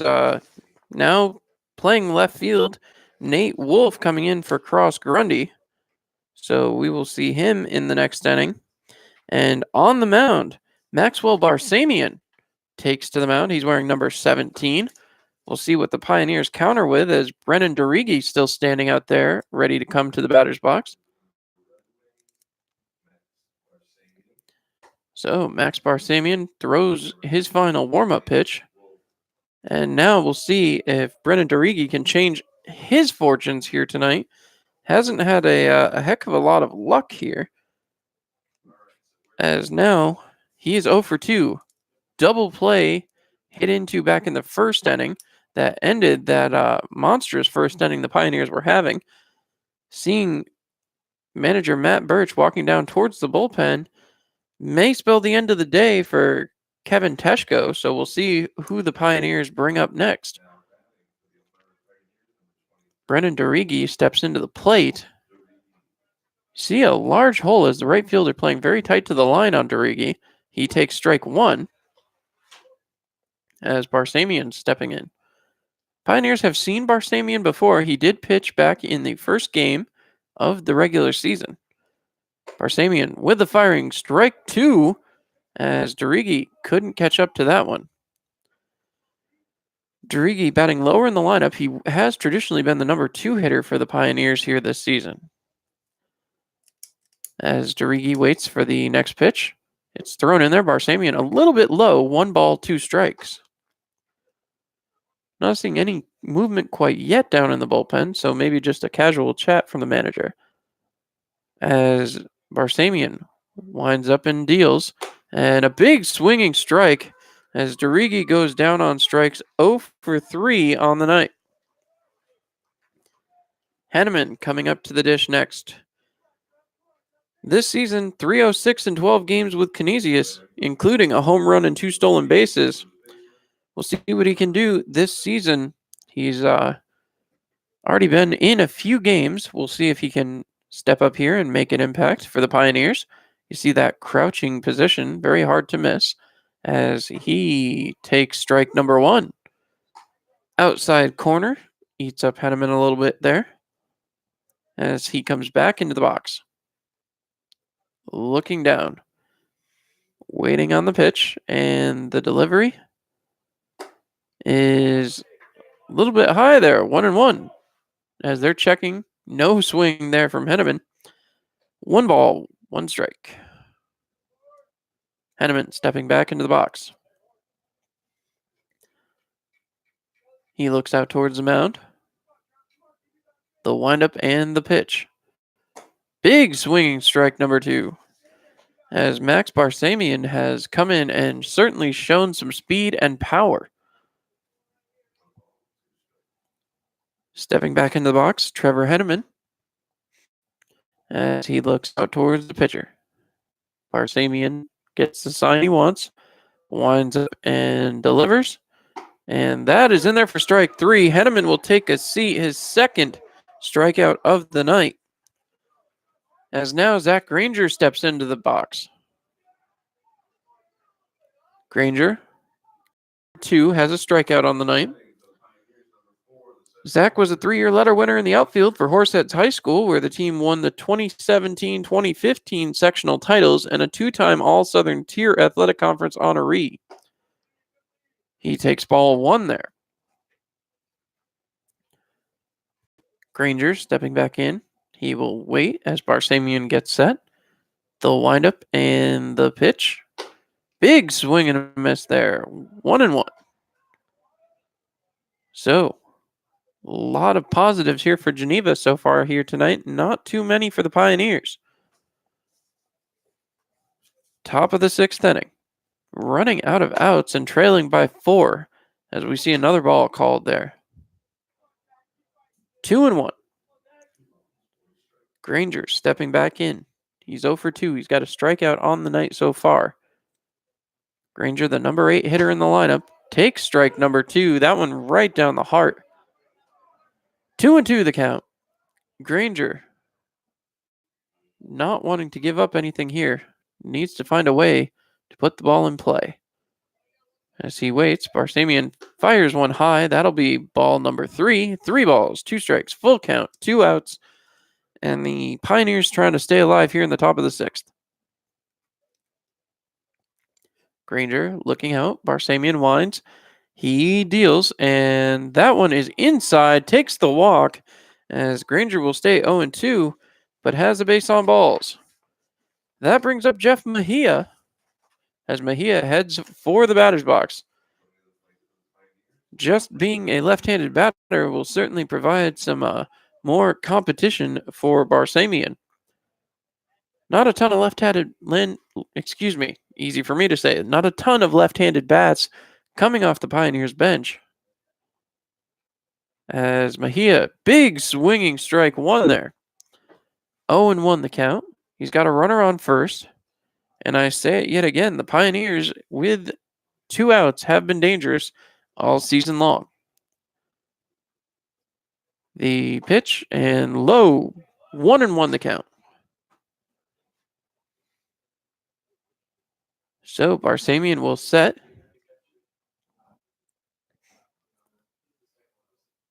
Barsamian gets set on the mound. He looks back at the runner at first and now deals, and that one is inside. 2 balls, 1 strike.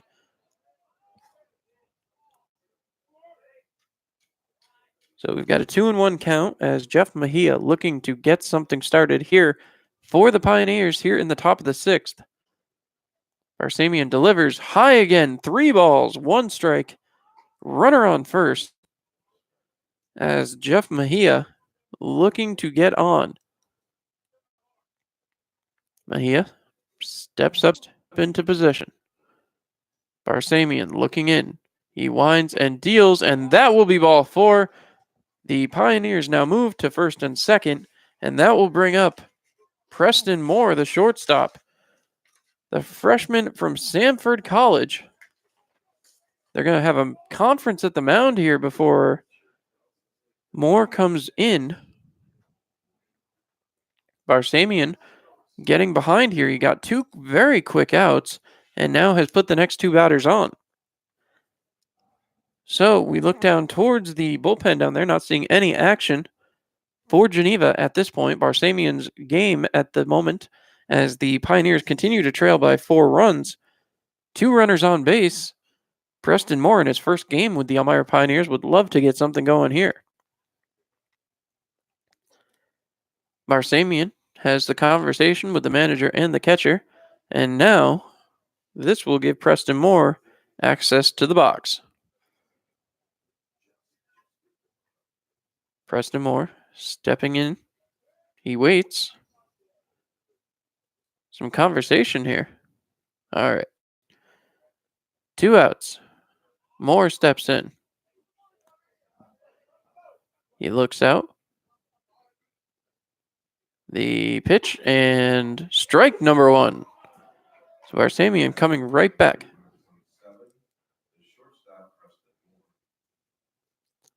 Moore waits. Barsamian looking back at the runner on second.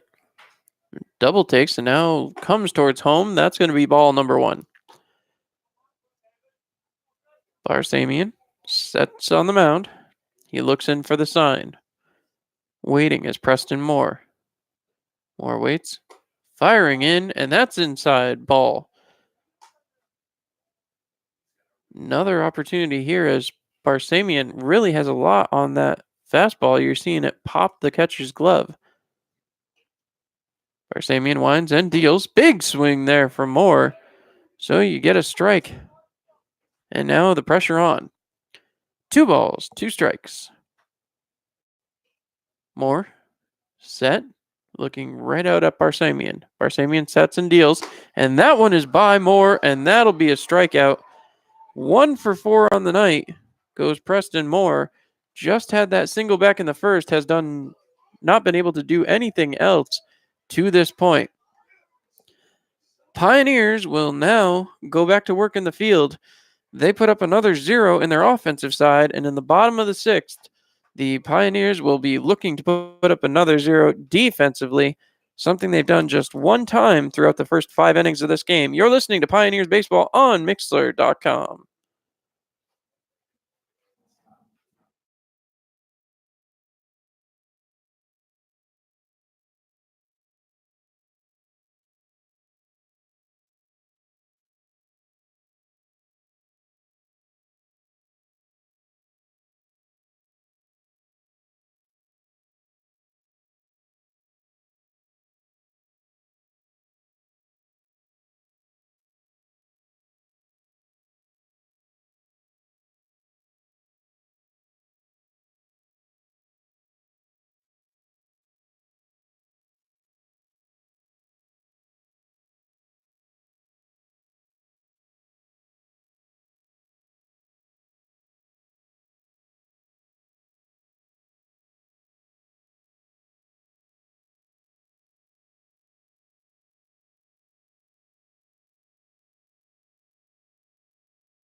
So Brock Kaufman comes into the dish 0 for 3. He reached on an error so far here tonight, as it's Teshko's ball game again. Teshko winds up and deals. That's in there for strike number one. Starting to see some action down there in that Pioneers bullpen. See who we've got warming up right now. Appears as though wearing number 11. That's Matt Busher, another newcomer to the club. So, Teshko's ball for the moment. Busher is getting loose. The windup and the deal, as that's going to be low for a ball. Teshko looking to get himself through another inning. The windup and the pitch. Teshko gets a swinging strike. 2 strikes. As now Teshko looking for the final strike here. He's got 2 and 2. Nobody out. As that's the delivery, and he gets him with the punch out. So Kaufman 0 for 4 and his second strikeout tonight. That'll bring up Trevor Rogers. Rogers, who has 2 strikeouts on the night, but also a home run. 1 for 3 on the night, and that one is pretty impactful considering it counts for 2 runs in that first inning. Teshko looking, winds up and deals, and that one is tipped towards the third baseman, up and throwing, and that'll be an easy out as down goes Rogers. 1 for 4 on the ground out. That'll bring up for the first time Nate Wolf, I believe, as he steps towards the plate. First time we've gotten a look at him wearing number 25, the freshman from Holy Cross. He's a native of Boston, Massachusetts. So you hear the howls in the stands for Nate Wolf as he takes ball one. Wolf stepping back in. He waits. The windup and the pitch. That one fouled away into the Pioneers dugout. Hope everyone's okay. As doesn't appear to be too much concern, so hopefully everyone doing all right down there in the Pios dugout. That one came with speed for sure. As now 1-1 the count. Nate Wolf will step back in. Wolf has taken over the duties in left field for the Geneva Red Wings. Teshko lining up. He sets and deals, and that one is high. So, Wolf stepping back in. 2-1 the count. Wolf waits for the pitch from Teshko. Teshko winds and deals, and that is smacked towards the second baseman.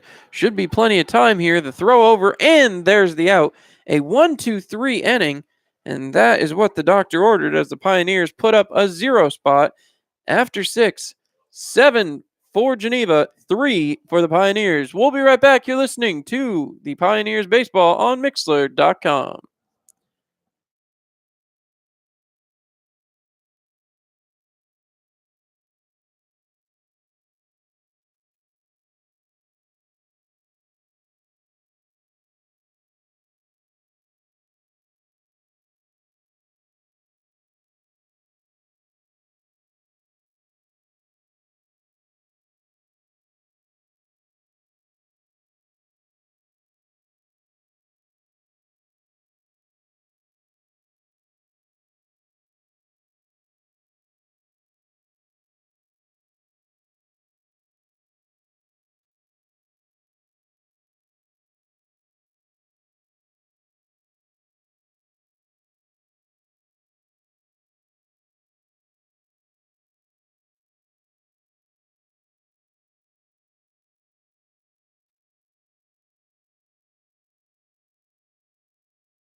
All right, and we are back as now the duty will be up to Ryan Teshko to get things started here in the top of the seventh. 9 offensive outs remaining for the Pioneers, and gotta find a way to get through and score some runs. Gonna have to do it against the impressive relief pitcher Maxwell Barsamian. Barsamian has come in and quickly made an impact as he got through the top half of the sixth with very little resistance. Big pitch there as that one's in for ball one. So it looks as though the day is over for Teshko, who just headed back down to the bullpen to sit with his mates.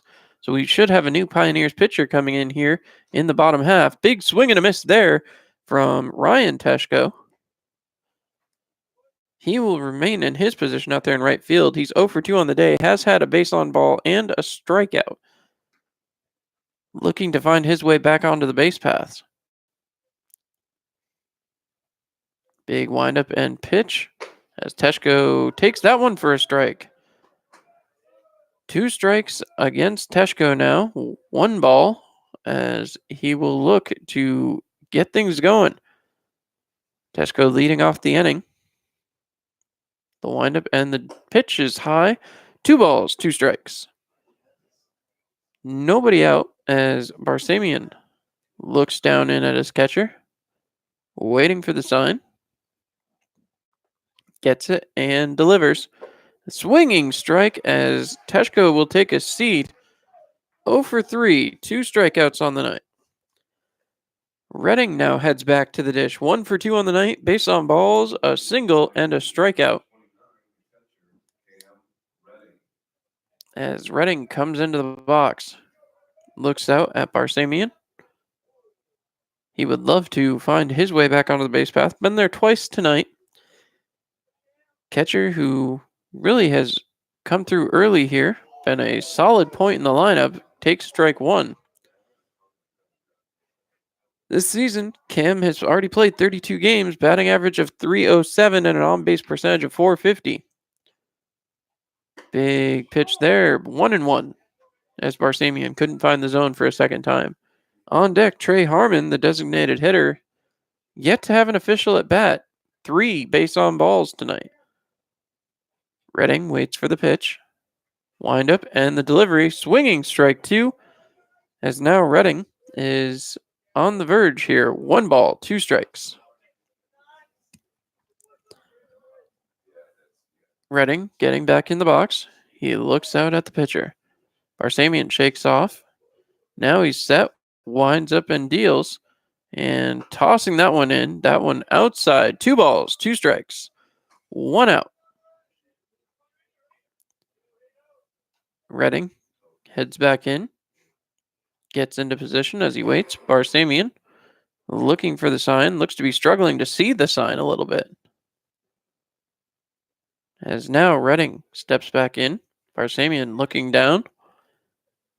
He's got it. Winds and deals. Redding looking, and that will be ball 3. 3 balls, 2 strikes, full count. As Cam Redding comes back in. 1 for 2 on the night. He's got a base on balls and a single to his credit. Redding waits. Barsamian coming with the pitch very quickly here, and that is good for ball 4. Redding will walk again. 2 base on balls, and speaking of base on balls, Trey Harmon comes to the dish without an official at bat. 3 base on balls here tonight. Geneva announced him as the strikeout person to watch for a free menu item, I believe, at KFC or Taco Bell out here. Harmon has not struck out. In fact, he has 3 base on balls on the evening. The delivery here is way outside, ball 1. So a conference at the mound as Maxwell Barsamian certainly was way outside here to Trey Harmon.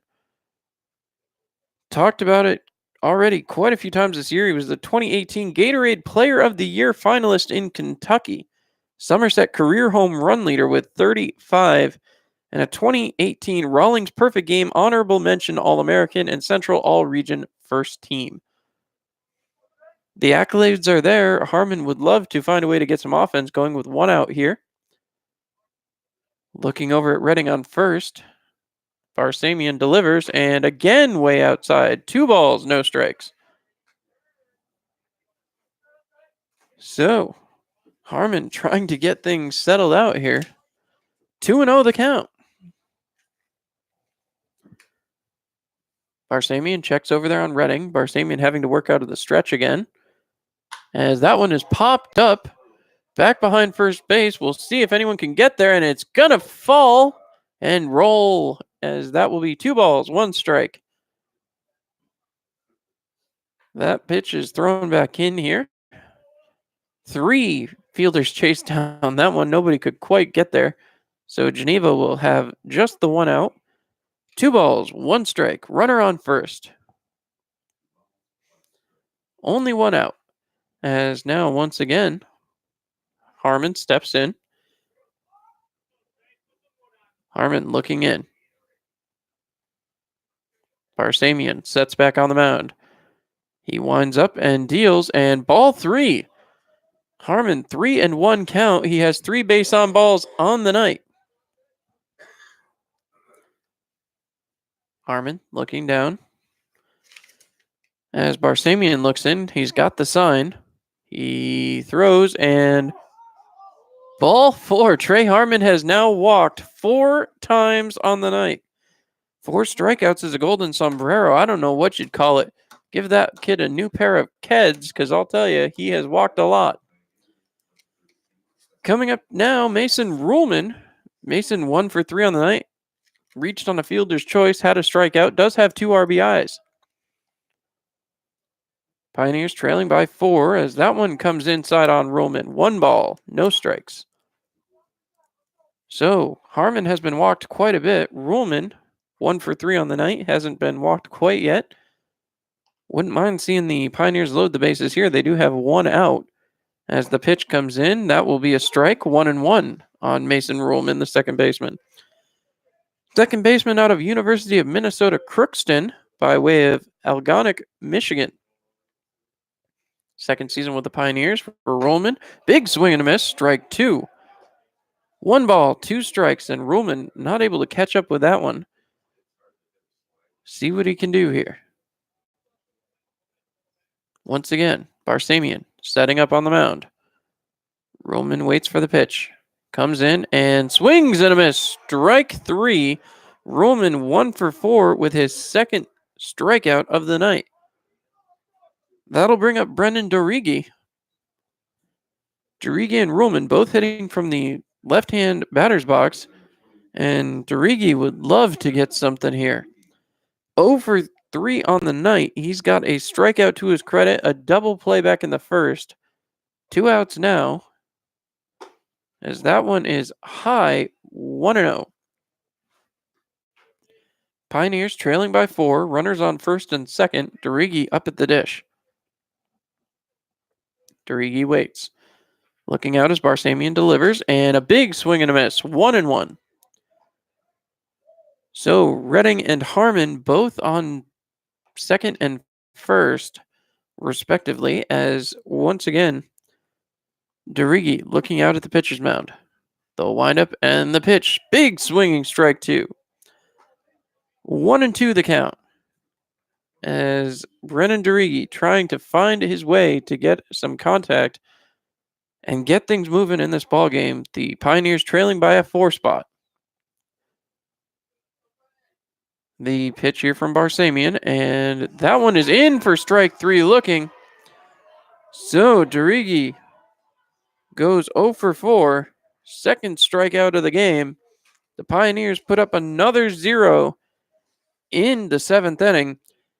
And with just 6 offensive outs remaining, it appears as though head coach Matt Birch is going to head out and make some changes. We already know we'll have a new pitcher. We'll have more details when we come back. You're listening to the Pioneers on Mixlr.com.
So for the Pioneers, a brand new pitcher out there as Matt Busher makes his way up.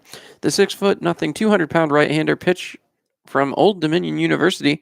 By way of Pittstown, New Jersey, he was named to the first team All Hunterdon Democrat team as a senior and has helped lead North Hunterdon to county titles in 2015 and 2016, as well as a 2016 sectional appearance.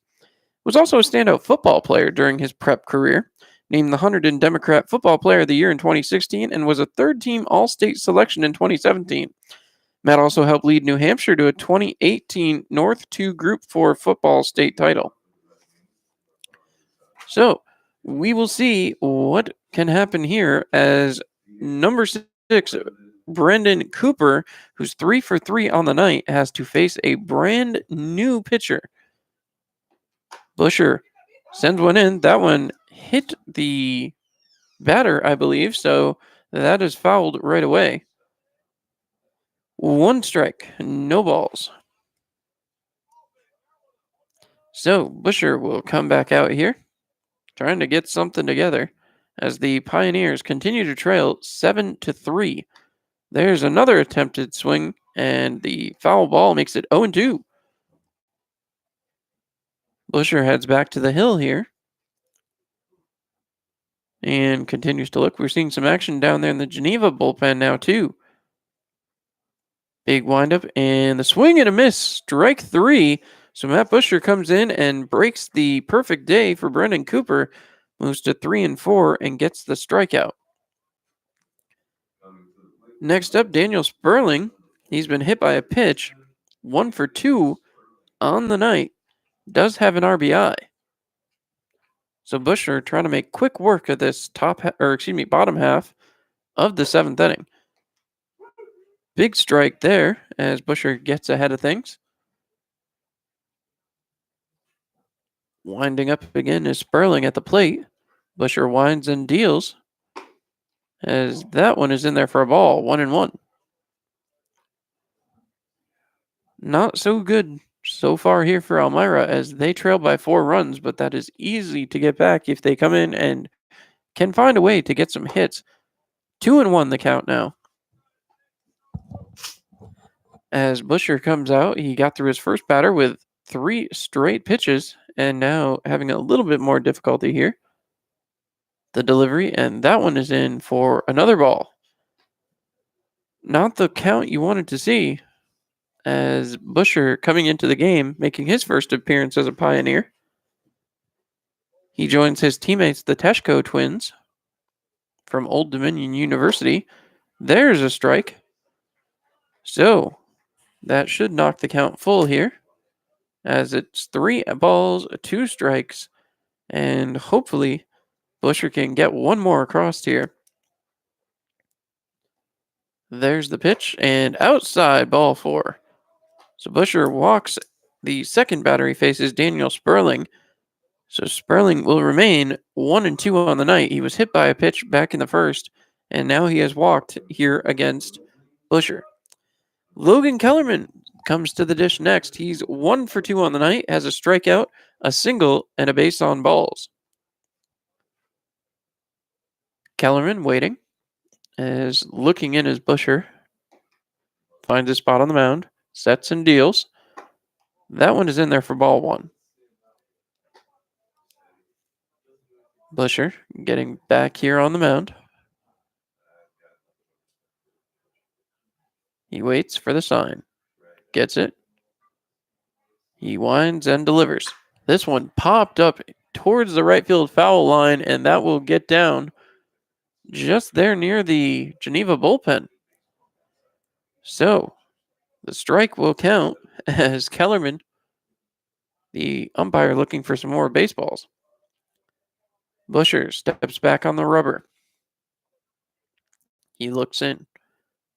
He will set and throw over to first. As back in time was the batter before him, Daniel Sperling. Kellerman stepping back in the batter's box. He looks out, gets set, and delivers. Big swinging strike, as that will be a good one there for Busher. really looking to get himself back in the strike zone.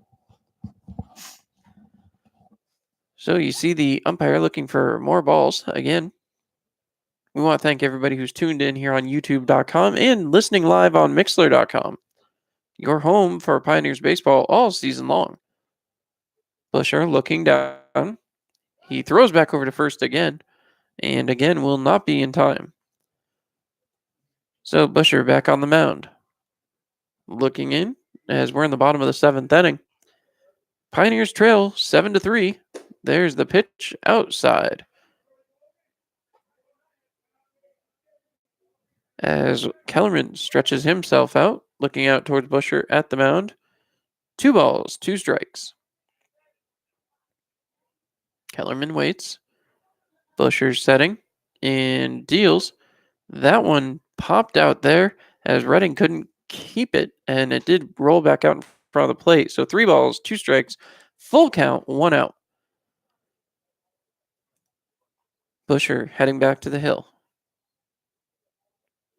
Steps onto the rubber. He looks in, waiting for the sign, having to work out of the stretch here. Kellerman sets and deals, and that one is fouled away. So that will send Sperling back to first base. You know that Sperling's going to be off with any movement as the full count gives him free rein to get to second base. See if he can get there as Busher tying his shoe. Must have come loose there, trying to make some adjustments. As the full count will once again set. Busher looking in, waiting for the sign. He sets, winds and deals. And that one bounces in. That'll be ball 4. So, a base on ball is issued to Kellerman, his second of the night. And now Harrison Tremble comes in 0 for 3. He's got 1 strikeout here. And the Pioneers would love to turn a quick double play here and get out of this inning.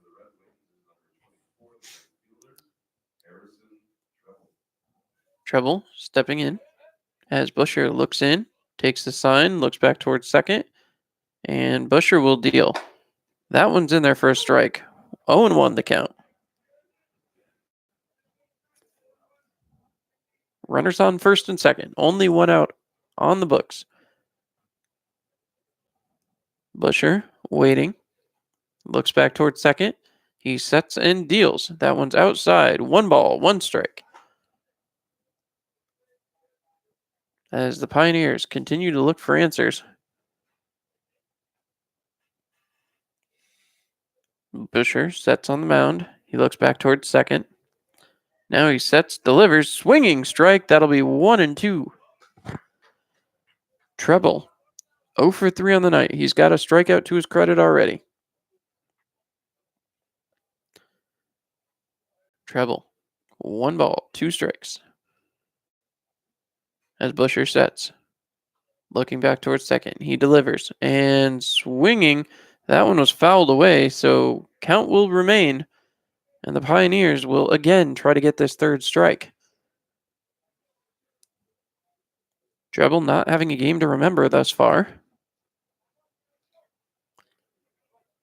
As Busher gets the sign, looks back towards second, he sets, readies himself, delivers, and that one is low.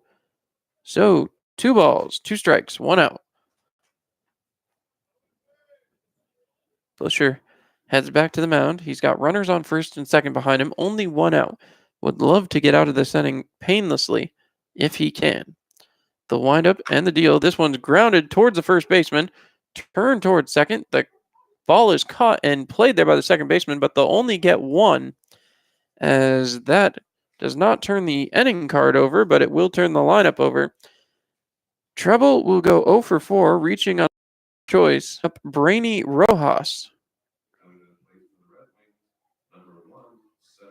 So Rojas 1 for 3, struck out, doubled, base on balls, has an RBI here tonight.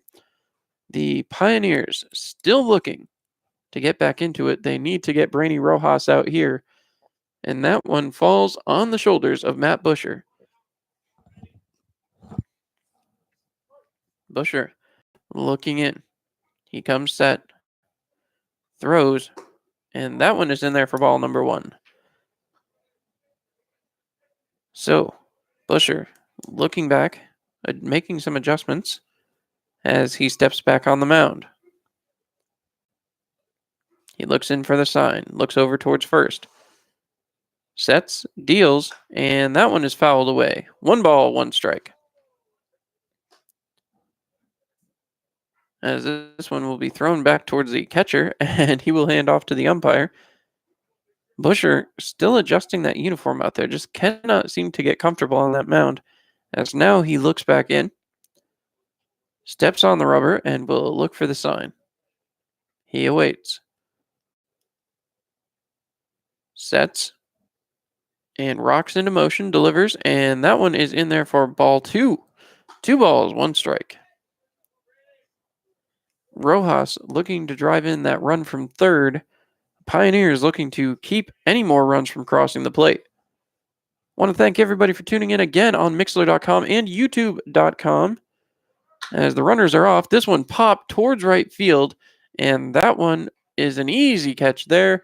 Can of corn for the Pioneers right fielder, Ryan Teshko. That being said, we are heading back to the top half of the 8th inning. Pioneers still trailing 7-3, and they are looking to get something going. We'll be right back here on Mixler.com, your home for Pioneers baseball all season long.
All right, Pioneers fans, the Pioneers coming up to bat here. They're going to face a new pitcher. Tim Geisel makes his way out to the mound. Geisel is a left-handed pitcher, 6'4", 165 pounds, from St. John Fisher. He's a sophomore from Scotch Plains, New Jersey. His first opponent going to be Trevor Henneman. We'll see what Henneman can do here as Geisel is out on the mound. And we'll have to see. You know that the Pioneers would love to get something going. They were able to finally get through Max Barsamian. He really was impactful there in his couple innings of relief. Now we'll see if Geisel can be as impactful or if the Pioneers can find a way to put up a couple of crooked numbers on the board here in the 8th inning. Coming to the dish, Trevor Henneman, freshman out of Canisius College. In the lone playoff game last year, Trevor was responsible for driving in 2 of Elmira's 5 runs against these Geneva Red Wings. Henneman stepping in. He looks out as Geisel will set, rock back, deliver his first pitch, and that one will bounce oddly towards his dugout as 1-0 is the count. So, Henneman back in the batter's box. He waits. Geisel rocks back, delivering again, and again inside. 2-0 the count here. Henneman coming back towards the batter's box. He looks down towards third as he steps in. Geisel. A little bit of control issue so far. 2-0 the count. Geisel releases, and that is in there for a strike. So 2-1. Henneman running through options in his head as he steps back in. He waits. Geisel gets the sign. He rocks back and begins his delivery. And Henneman slaps one down the right field line, just foul. So a reminder, make the right decision, insist on Karuba collision, as the ball will be thrown back in. Geisel goes back to the mound. 2 balls, 2 strikes. Nobody out. Geisel looks in for the sign. Henneman resumes his crouched stance. As Geisel will rock back, he throws, and Henneman rips one down towards his third base coach, as that one's thrown back towards the dugout as well. 2 balls, 2 strikes. Still stands. Umpire looking for more baseballs, as Geisel steps back on the rubber and will look for a sign. Henneman waiting. Geisel has the sign he wants. Moves into his windup and throws. Henneman gets a hold of one. This one goes towards center field. This one's going to be easy and caught by the center fielder. So that'll bring up number 4, Zach Granger. Granger coming in was a 3-year letter winner in the outfield for Horseheads High School. See what he can do here. As Geisel coming up. He looks in towards his catcher. And again, Geneva with a 4-run lead at this point.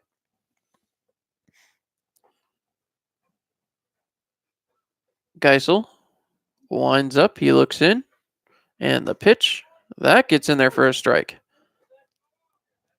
This is the bottom 3 in the order, as Henneman, Granger, and Mejia are the 3 due up in this part of the 8th inning. If it goes 1, 2, 3, the top of the lineup will be batting in the top of the 9th. Pioneers would love to roll the lineup over here in the 8th and keep something moving and hopefully put up a crooked number. Granger waits as Geisel looks in, winds up and delivers. And that one is tipped back, foul ball. So, Granger heads back into the batter's box. Geisel looking to get out of this inning. Got 1 out already. Very quick moving here has been the Geneva defense. Geisel winds up and delivers, and that one is outside for a ball. So, good eye there by Zach Granger. 1 ball, 2 strikes. As Granger awaits the next pitch. Geisel has the one he wants. He sets up, moves back, and delivers. Another ball, 2 balls, 2 strikes. Pioneers trailing 7-3 at this point in the ballgame. Down by 4 runs. Top of the 8th inning. As Geneva will set. This is Geisel delivering. Outside ball 3. Full count. 3, 2, and 1. 3 balls, 2 strikes, 1 out. Pioneers looking to keep the inning alive.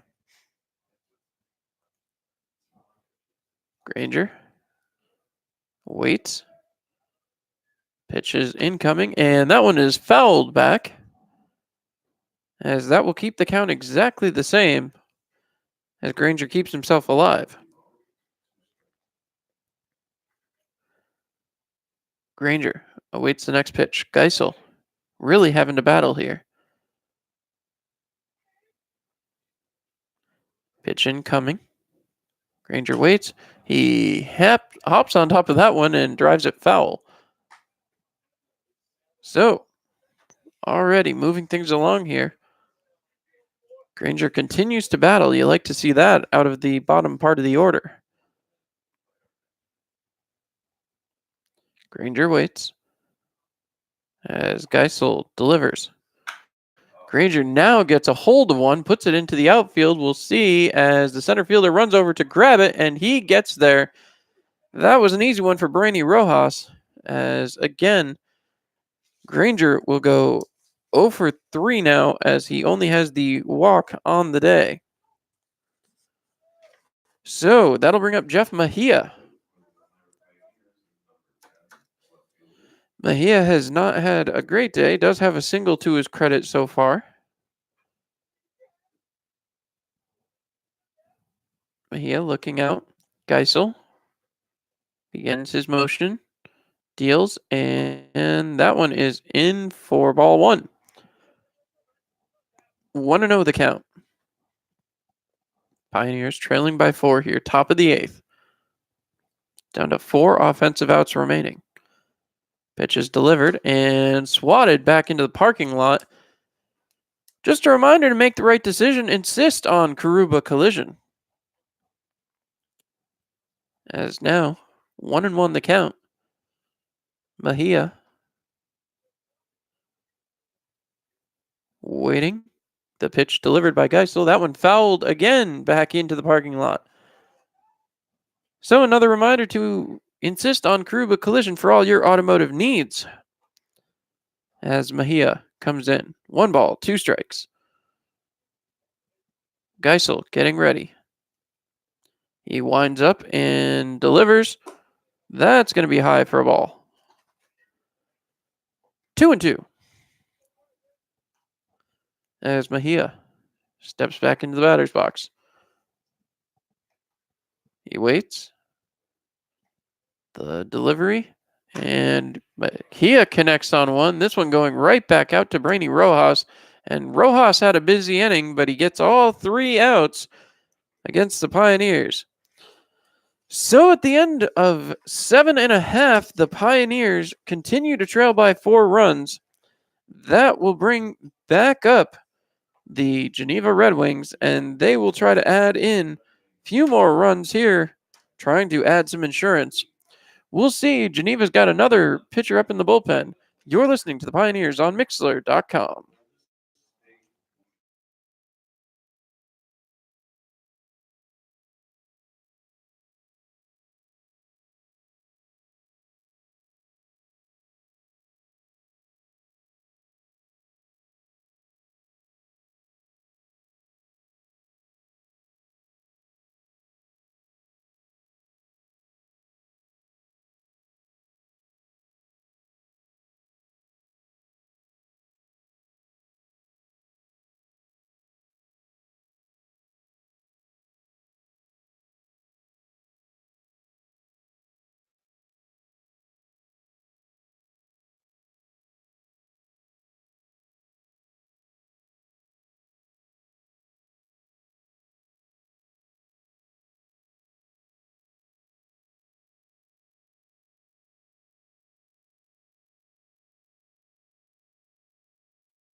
So Matt Busher will come out and get another inning of work here as Noah Fisher comes to the dish. Fisher's had a heck of a day, 2 for 4, double, single, and an RBI, as that one is a bit low, ball 1. So chasing down that one was Redding, as Busher will head back out to the mound, step on the rubber, and wait for the sign. Busher deals, and a swing. Yes, that one going 1-1 the count.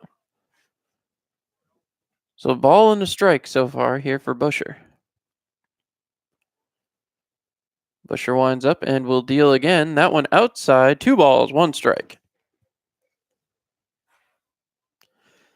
As Busher comes back to the plate, we want to remind you once again, tomorrow night is another Pioneers game live home at Dunn Field. As Busher deals, that will be a strike. So make sure you come on out for that one, as we have a 2-2 count here. Socrates Stallions make their first trip to Dunn Field. Busher winds up and deals. That one skips in. 3 balls, 2 strikes. And just a reminder, there's a career fair from 2 to 5 tomorrow at Dunn Field. If you bring your resume down, you can get yourself 2 free tickets to the ball game tomorrow night. So come on down from 2 to 5. It'll be indoors on the concourse of Dunn Field. Should be a fun time. Busher gets back on the mound. He looks down, sets, delivers, and that one's hit right back, and Busher grabs it, and that'll be flipped to first base for an out. 2 for 5 on the night goes Noah Fisher. So next up to the dish will come Brock Hoffman. He's 0 for 4 on the night, 2 strikeouts, and he reached on an error. Kaufman had a night to forget so far, as Busher will be looking to get through this inning as quickly as possible. One last opportunity for the Pioneers in the top of the ninth. That one's grounded to shortstop, thrown over to first, and picked. That is an out. So Kaufman 0 for 5 on the night now. Not the game he wanted to have, as he's thrown out there at first base. That'll bring up Trevor Rogers. Rogers, who hit a home run back in the first inning. Only the second home run this year given up by Elmira Pioneers pitching. Second one in consecutive days, however. As Rogers comes up, 2 strikeouts, the home run, 2 RBIs, those coming on the home run, as that's good in for a strike. Busher really working his stuff on the mound now. As he waits, he looks in, winds up, and deals. Swinging, foul ball, strike number 2. Busher needs just one more strike to get out of the 8th inning, putting up a third consecutive 0. As it appears as though Rogers, trying to get that swing under control, didn't like that last one. Busher winds up and deals, and that is outside for a ball. 1-2 the count now, as Busher gets back on the mound. Looking down, Rogers getting set in the box. Busher shakes off the sign. Now he's got one he likes, winds and deals. Swinging strike 3, tagged by Redding, and that will do it for the bottom of the 8th. Rogers goes down 1 for 5, 3 strikeouts on the night. Another 0 up in the bottom of the 8th inning for Geneva, and the Pioneers have 3 outs remaining. They trail by 4, 7-4. Stay with us here on Mixler.com and YouTube.com for more action here tonight.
Well, a new pitcher on the mound for Geneva as they head into the top of the 9th, looking to get out of this one.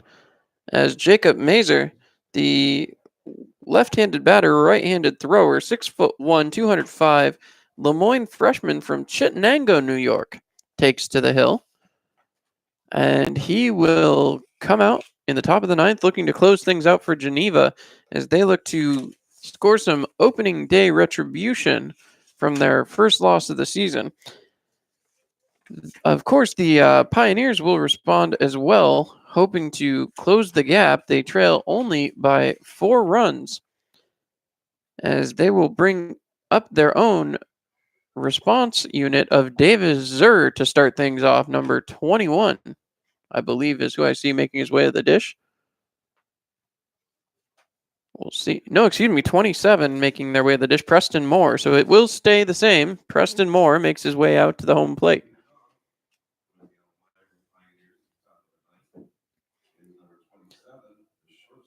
Preston Moore, 1 for 4 on the night. He singled back in the first inning. Hasn't done anything since. Had some good at bats, just unable to really get connection. As Moore waits for the pitch. First one coming from Mazer. Mazer throws for a strike. 0-1.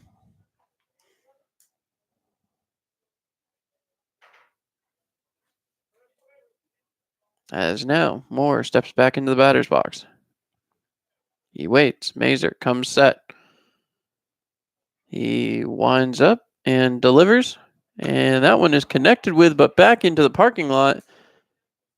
As that will bring it to 0-2.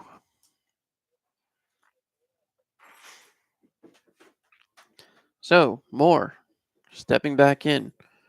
The Hoover, Alabama native. Ready to take his hacks. Mazer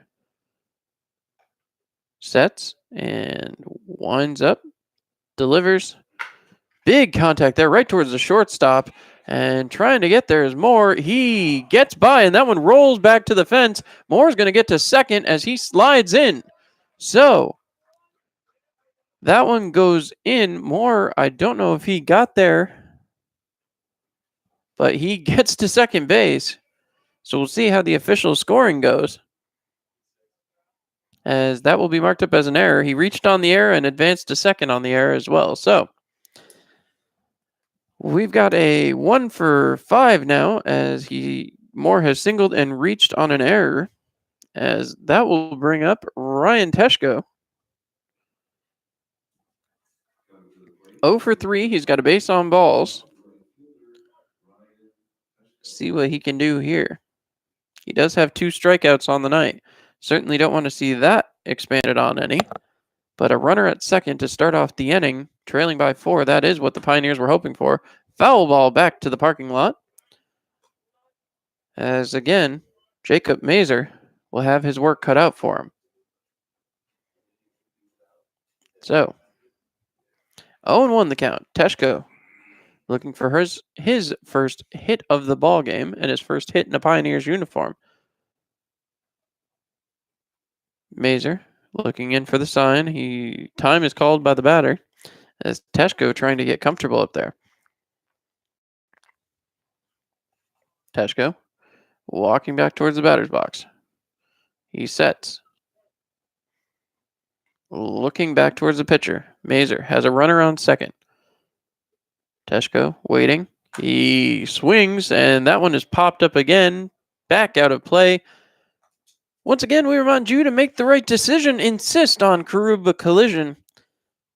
As the Pioneers trailing by 4, 7-3. As they look to get back into this one here in the top of the ninth.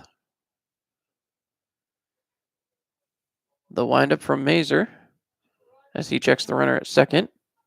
Teshko takes that one. So a ball. Has a number of foul balls here to start things off. 1-2 the count. Mazer looking in for the sign again. The runner on second, Preston Moore, the shortstop. Mazer looks back. Fielders return to their normal positions, and that one is hit by Teshko, popped right there towards the second baseman, and that one is grabbed easily. So, 1 out. That'll bring up the catcher, Cam Redding. As Redding head towards the box today, 2 base on balls, a single, and a strikeout. Redding would love to find some area of grass to put the ball into here. As Redding steps up, waits at the plate. He looks. Waiting on the pitch as that one is thrown towards him, so a ball. Redding ducked out of the way of that one as Mazer came a little bit inside, too close for Redding's liking. Redding has 2 base on play. Mazer comes set. Looking back at second. Now he winds and deals. That one outside. 2 balls, no strikes. So Reading looking to get on base. Pioneers trailing by just 4 runs. Reading at the dish. Harmon set to follow him. Reading waits. Delivery from Mazer on the way. And inside yet again. 3 balls, no strikes. 3-0 the count. 2 base on balls on the night already. A single for Cam Reading. He's 1 for 2. He does have a strikeout. Mazer looking. You have to think Reading is taking all the way here. Mazer delivers. And he does take all the way. That's good for strike number 1. So we'll see what Mazer chooses to go with here. There is a base open on first. Trey Harmon, the next batter, has walked 4 times today. Does not have an official at bat here tonight. The windup and the pitch. Big swinging strike there. 3-2 the count. 3 balls, 2 strikes, 1 out. As Reading steps back in. Mazer looking in, the 4th pitcher Geneva has used here tonight. Mazer comes set. Looks back towards the runner at second and fires. Contact there from Reading right to the third baseman. Nobody was covering on second. So Reading will line out there to the third baseman, and that will bring up Trey Harmon. So runner remains on second base there. Preston Moore reached on an error, and then the error took him through to second base. Harmon, who we already said has not had an official at bat yet with 4 straight base on balls. See what he can do here. Mazer checking the runner on second. Delivers. Harmon takes strike 1. You know, Harmon would love to get a hit here and continue this inning. Ruhlman standing on the on-deck circle. Harmon waits. Looking out. Mazer checks the runner at second. Leans in and delivers. Harmon puts a bat on the ball, hits it towards the second baseman, throw, and bobbled at first, and Harmon will reach 1 for 1 on the night. Or excuse me, no, that's going to... I believe the first baseman came off, so waiting on that official score, as coming up will be the next batter, Mason Ruhlman. So, either way, Harmon ends up on base. Moore ends up on third. First and third for Ruhlman. They're going to say reached on error here. As Mazer winds, delivers. Taking all the way, strike 1. As that one goes on Mason Ruhlman, who is 1 for 4 on the day. Reached on a fielder's choice. Has struck out twice and has 2 RBIs. Would love to add 2 more to his credit here today. That one outside, 1-1. Ruhlman stepping back in the batter's box. Righty versus lefty up there. As once again, Ruhlman waits. The windup from Mazer and the pitch. And Ruhlman pops one right back up towards me. So a reminder, once again, to insist on Karuba Collision for all your automotive needs. Ruhlman's got 2 strikes. Needs to do something here. Trying to drive in a run. That runner standing just 90 feet from home. Mazer winds and deals. Ruhlman breaks his bat, sends that one towards the second baseman, who bobbles the ball. Ruhlman trying to get there. He will get there. And so Ruhlman drives in a run, gets his 3rd RBI of the night. And the broken bat certainly distracted the second baseman enough, as now they bring the piece of the broken bat down. some conversation going on. I think the umpire's trying to get more balls, and he will. So that'll bring up Brennan Derigi. Derigi 0 for 4, 2 strikeouts. He grounded into a double play back in the first. He's now got runners at first and second and is officially the tying run here tonight. Derigi would love to get on. Love even more to drive one over the wall and tie this ball game up, but right now just looking for a way on base. Derigi waits as Mazur settles. Firing, Derigi pops one up and into foul territory. That one's going to get out of here, so a reminder to insist on Karuba collision. Make the right decision. Derigi coming back into the batter's box.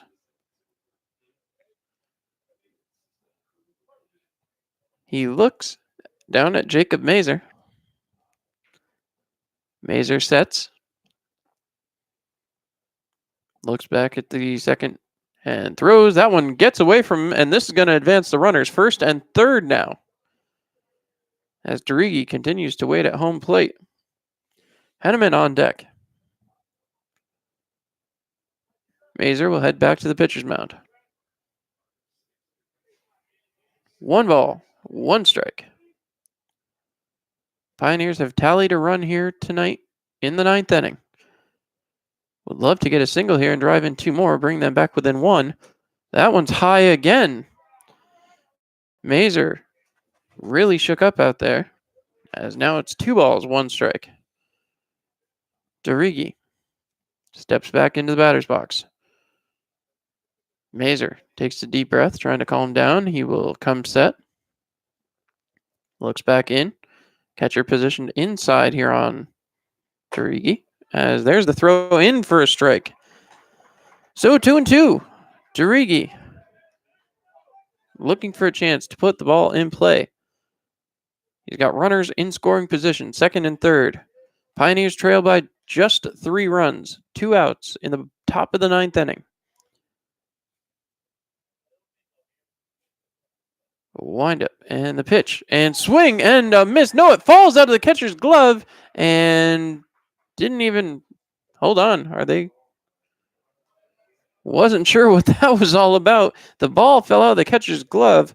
If Derigi would have run down to first, he might have had a shot there, but that will do it. Derigi strikes out to end the game. That was his 3rd strikeout of the game. 0 for 5 on the night.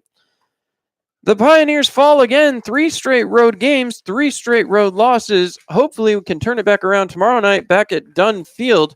You won't want to miss a minute. Make sure to stop on down for the career fair from 2 to 5, as the Pioneers will be giving away free tickets to anyone who brings a resume by the Pioneers table. You've been listening here on Mixler.com and live on YouTube.com. Thank you so much for joining me. I'm John Clement. Good night, Elmira.